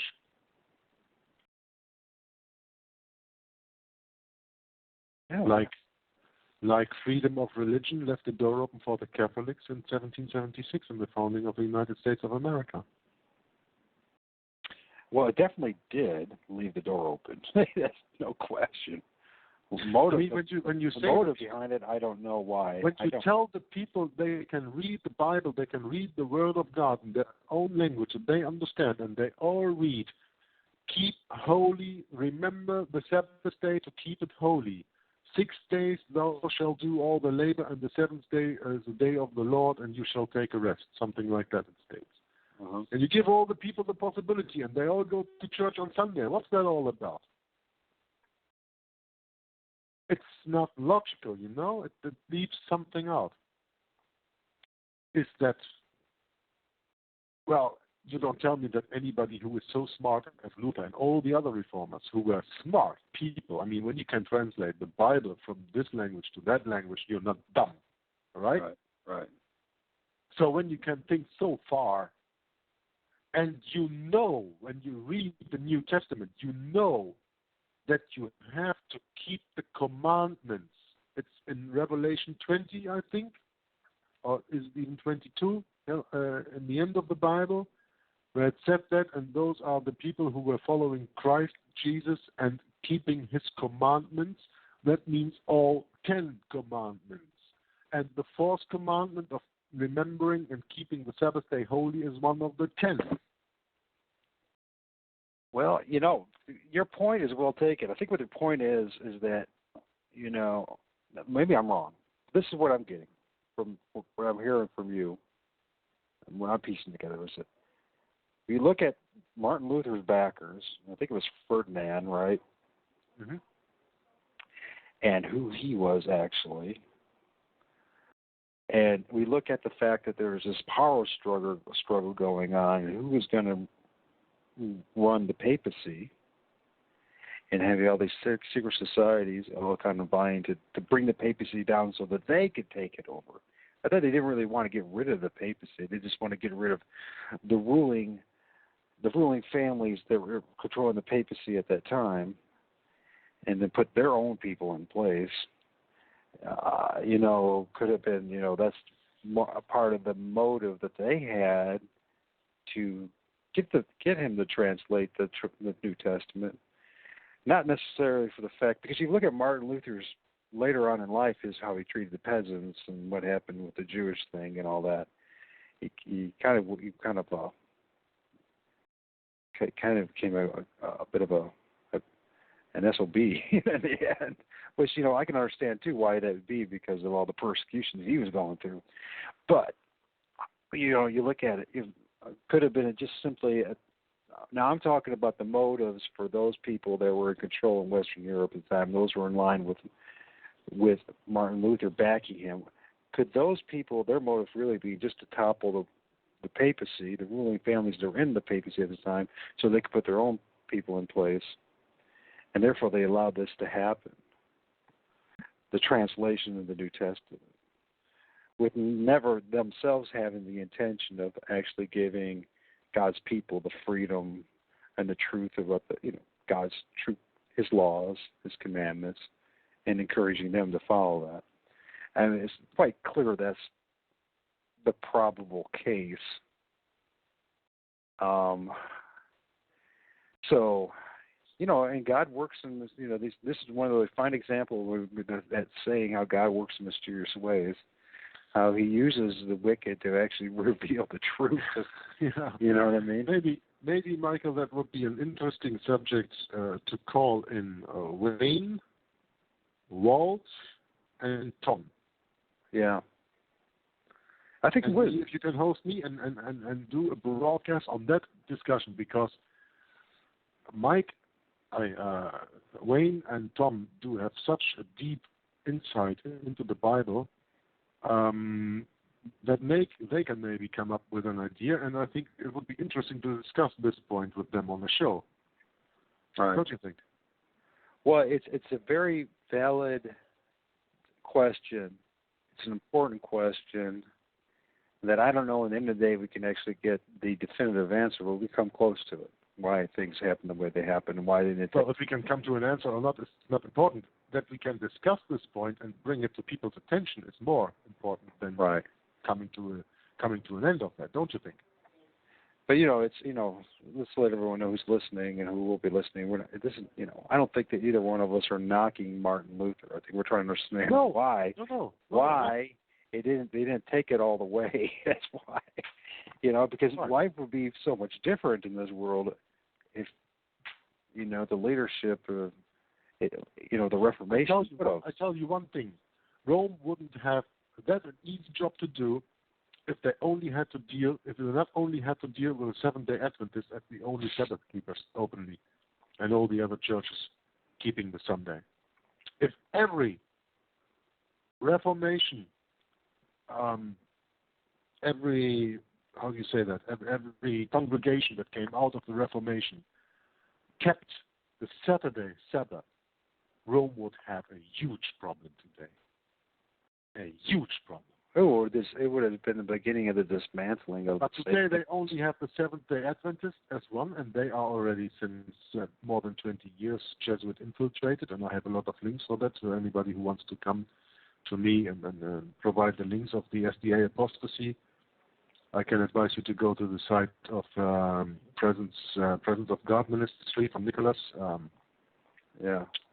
Who has a very, very known page on the SDA apostasy, and I have that also, videos on that, and I have links to that, so that's very interesting. But you only have Seventh-day Adventists, and you have the Jews, who are the true Sabbath keepers today, and there are even Jews who say that they are already turning to Sunday already with this coming thing. But if you had every reformational congregation that came out of there, because today we have 20,000, 30,000 different splinter groups of the Reformation Bible coming in there, and every one of these would really keep the Saturday as a holy day, Rome would play another game than they do now. Yeah, they definitely would. And you look at that, you look at a culture, Western Europe being a sun-worshipping culture that honored this Sunday, the first day of the week, and the challenges that anybody that at that time standing up for the truth that's in the Bible and standing up for the Sabbath day, what they would have gone through, I don't think we can even comprehend it. I mean, look what we go through now, wanting to stand for God's laws and keep the Sabbath day. Western Europe or the Western Hemisphere, it's not, an awful lot of people work on a Saturday. They're not really encouraged to keep the Sabbath day. They're encouraged to keep the Sunday still. And, I can imagine that the pushback just on that one issue alone would have been it would be tremendous. Yeah, probably. Okay, maybe let's see that we can get a broadcast on that with a few of our friends together. That would be nice. Yeah. Let's see if you can organize it, if you want to organize it, if you can give the topic to Wayne and to Tom and to Walt to talk about, and then we see.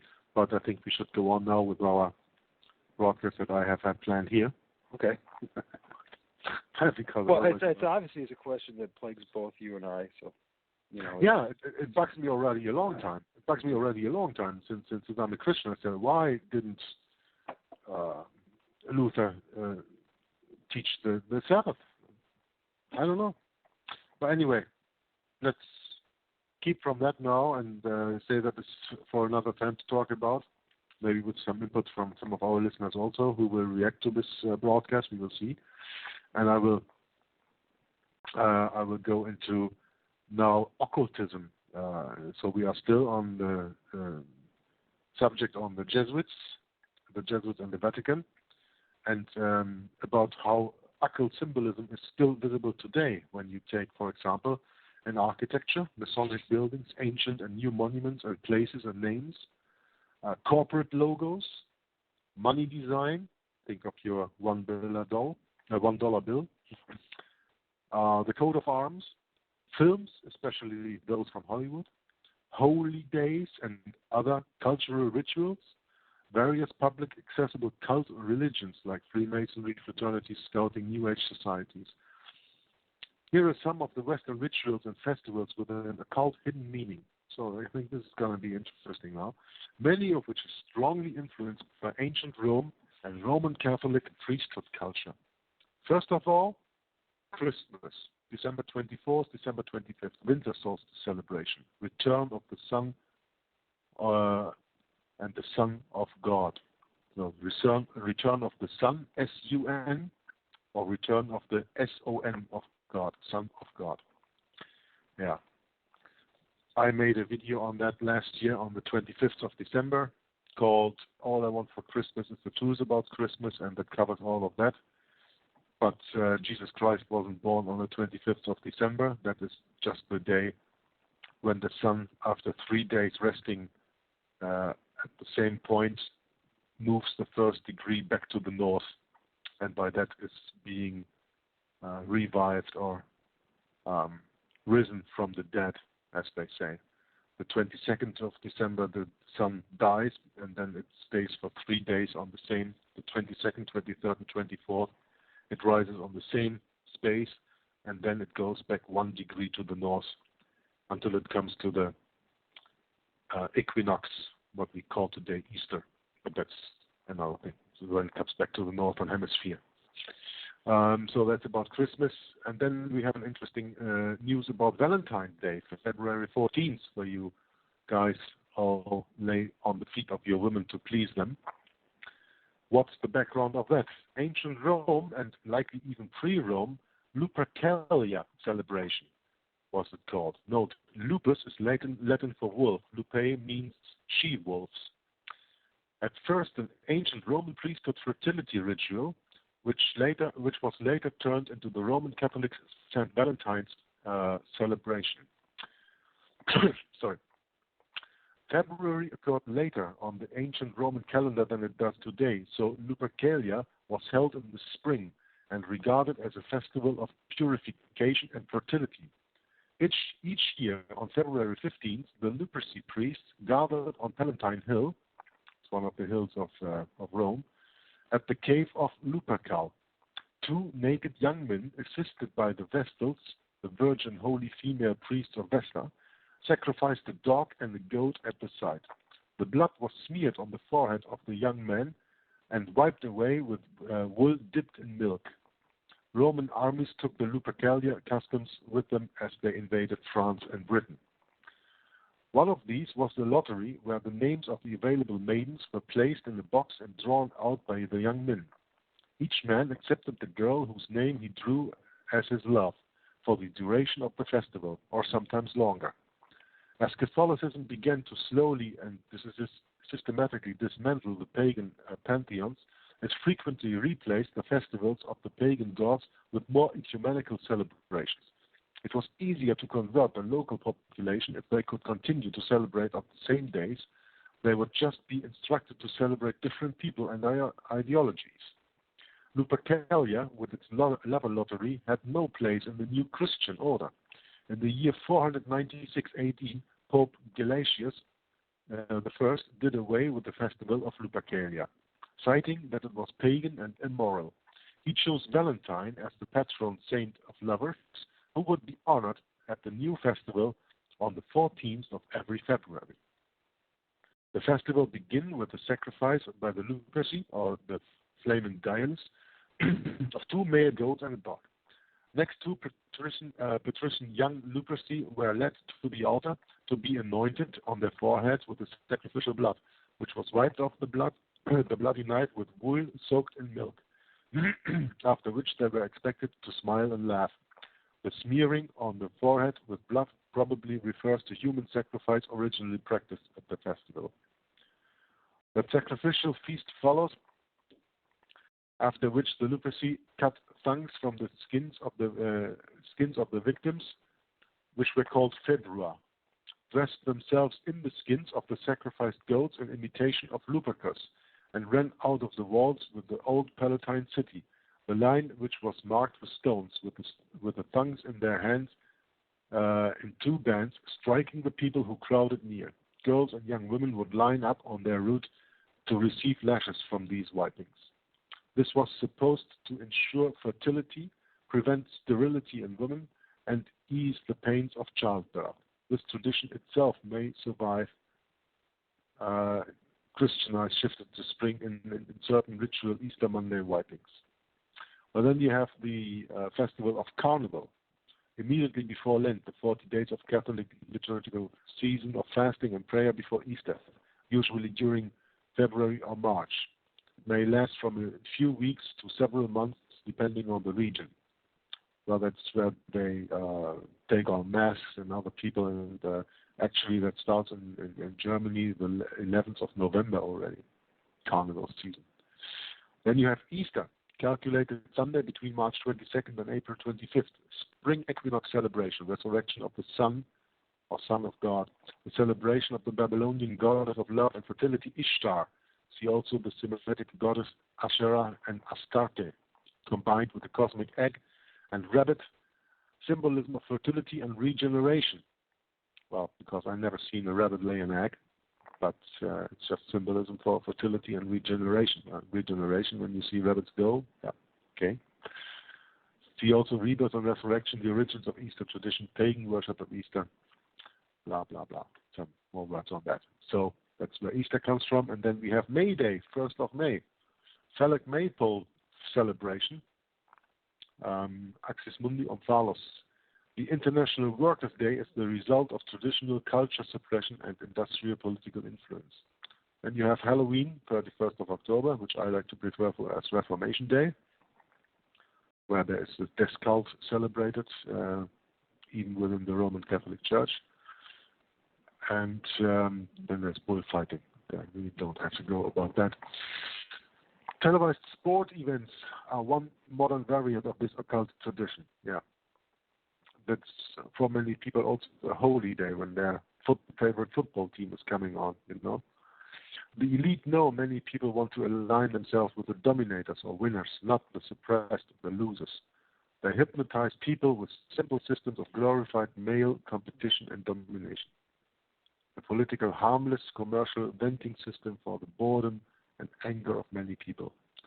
Well, let's just say, give them bread and games. I think I'm quite through this article here. We have now coming up here the connections with the Jesuits and the sovereign military order of Malta with the so-called black nobility. It's also interesting.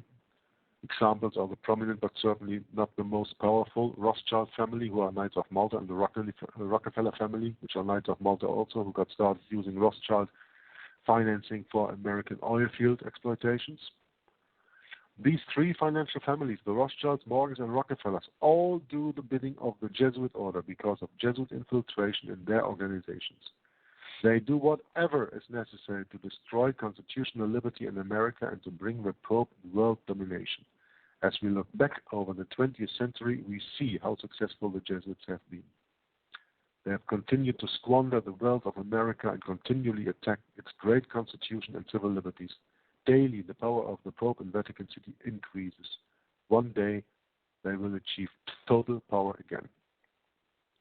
These wealthy families function as financial supporters and proxies for the large Jesuit and sovereign military order of Malta mafia banking operations.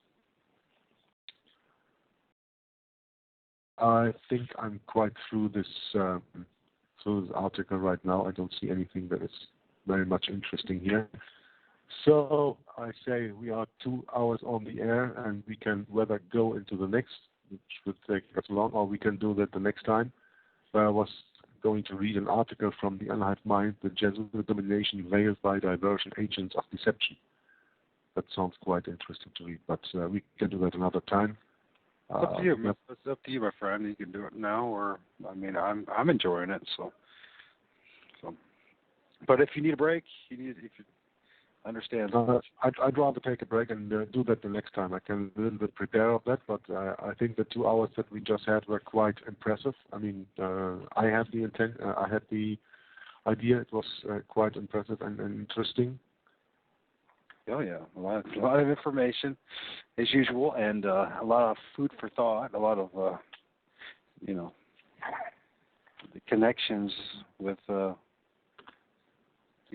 going on with Martin Luther. Right? I'm still, to be honest with you, I'm still stuck there trying to figure that one out, pondering that. Because that is something that always comes up, and I don't have a great answer to it. So.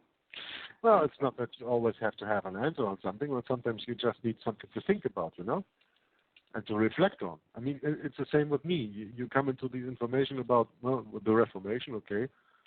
How do we see the Reformation? Yeah, why didn't they go all the way? There had to be a reason.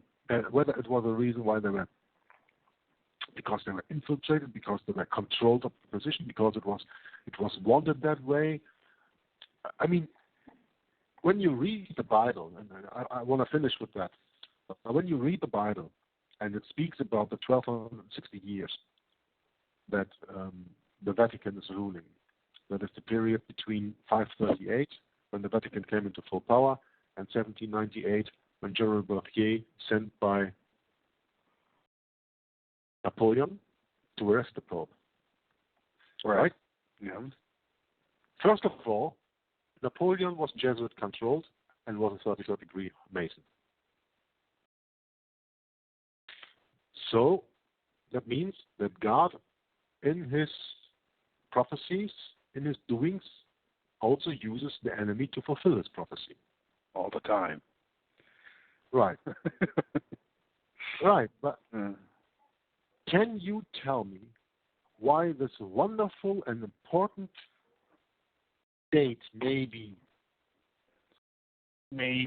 31st of October 1517, when Luther nailed the 95 Theses on the church door, or this where we were talking about this this meeting in Speyer that they had in 1529, where the word Protestant first came up. Why these days are they not mentioned in the Bible if the Reformation is so important? Because 1798, that is already 170 years past the Reformation, right? Right. The Reformation itself is never mentioned in the Bible, if I understand it right. So then I think if that really was a move of God, wouldn't he have written it in his book? Well, it's a very good question, and well, maybe we can discuss it in a bigger group, and we'll see to that later. But trying to make heads or tails with a lot of what's going on in the world, and then connecting it with the Bible, is a bit of a challenge. I mean, it really is not just a bit of a challenge; it is a challenge, and if one is honest about that, So, and one thing that I am discovering as I go down this journey, and as I think I got it all figured out, someone like you shows up and asks some pertinent questions, and gets my brain thinking again. It gets me, questioning whether what I know to be true is actually the truth. And I think it's a healthy way of going about it. I know for a lot of folks it's scary. I know a lot of folks it's disturbing because you get set in your mindset, in your ways that you have it all figured out. But we are not God. We're just mere men, and so we are unfortunately just full of a bunch of nonsense and lies, and so we don't have hardly even close to all the answers, about what has been going on in this world and in our lives. So I put my faith in Jesus Christ as my Lord and Savior, the only begotten Son, and that has helped me immensely in this journey. It's given me hope, and but I can also understand why somebody who doesn't have faith in Him would not have faith in Him, based on one's own understanding. You know what I mean? So, and as far as the Bible goes, why is it not talk more about what happened in the Reformation? Why don't we have a more not just counter-Reformation? Well, how come there's not much talking about today? You know what I mean? Something happened along the way. And I think a lot of it has to do with what we brought up earlier about this whole idea of keeping the Ten Commandments, God's people. How long has it been since God's people have, been here? That makes any sense. In other words, I'm not saying there has not been God's people on the planet or the earth here during the Reformation or whatever the past 2,000 years, but I don't know. It almost seems like after the Christ's resurrection and the death of Stephen, that things really got really dark, really, really dark. And I don't think we fully comprehend how dark that is. We're just now coming out of the darkness, if you will, the dark ages. And people will argue and say otherwise, but when I say coming out, that's not a full, complete coming out. I don't think we are ever going to completely come out until the second coming, So, I hope that didn't sound too cryptic, but the problem is, if we're honest men, we don't have a lot of the answers to these questions. But they're worthy of debate and discussion and just see if we can find the answer. That's why. But we don't have a lot of the answers that it's the questions that you brought up. It's not about having the answers, Michael. It's about asking the questions, and it's about seeing that these questions need to be asked. Yeah, they do. They do. I think it brings a lot of humility to a man, and it brings him back down to the level that he really is. He's just a man. No matter how bright we are or whatever our abilities are, we're not God. So No. So I'm sure everything I just said is not satisfactory. But I wish I had something more profound to say, but I really don't. So. Oh, that's all right. That's all right. I didn't ask more than that, but let's see if we can get the other guys to come in and do a broadcast together on that subject if they want to. That could be very interesting. Yeah, well, I will get a hold of them and let's see. Maybe they'd be willing to do that sometime. If most of us should be free if we try, maybe do it later on in the week, next week, and we'll discuss why they didn't take it all the way, the reformers. Why did they not go for it as far as the Sabbath? Why is there such a black hole, if you will, when it comes to our history as Christians in the past 2,000 years?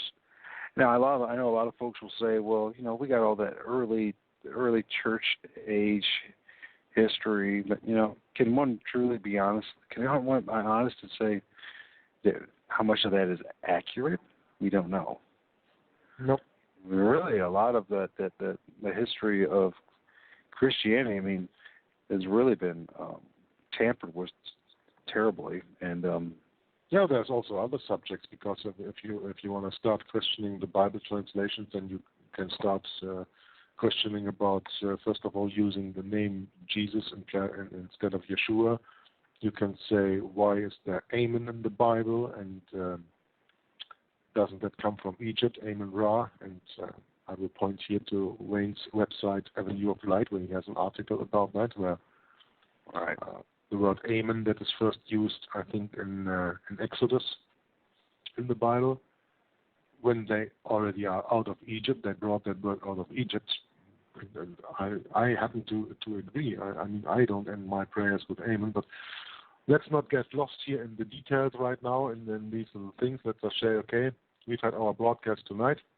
I enjoyed myself reading that article that I found there on the connection on the Jesuits and the Vatican and the Supreme Military Order of Malta, connecting all the dots after we came from that travel from Alice Bailey, her 10 points, from Lucifer's trust or Lucis trust to the 10 commandments of the devil, where I still have to make a video from, I have to say. Probably next weekend or so I'm going to do that. And then I will link it, of course, with the links of the radio show that we did on that also.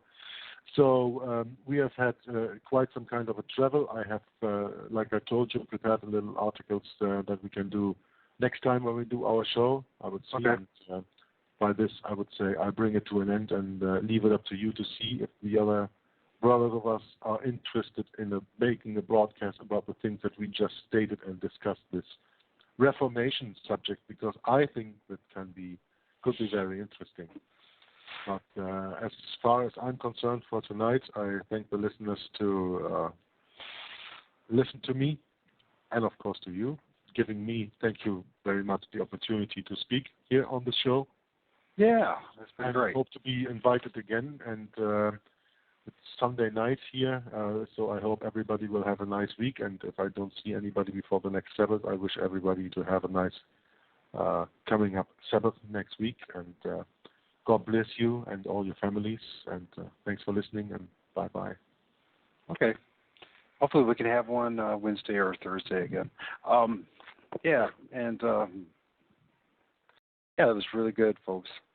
And for those, I know we ask some quote-unquote dangerous questions that will challenge a man's faith in Lord Jesus Christ, but, I see it this way. Since I've been doing this and asking the honest questions, my faith in Jesus Christ has actually increased. My need for a Savior has increased, believe it or not. So by asking these questions, I can see only one thing: a man or a woman can grow from it. So, and with that, everybody have a great day. So far, for next week, I definitely have scheduled Thursday night, Romanism and the Reformation 2014. We'll be talking about flattery, led by Tom Fress. And then I imagine there'll be a couple more shows. Hopefully, Jorg and I will get together Wednesday, Thursday, and we'll see if we can get some other folks to join us in the discussion, either or. So with that, everyone have a good day. And thanks for those who have listened. And have a good day. All right, bye-bye. See you, Jorg. See you. All right, bye-bye.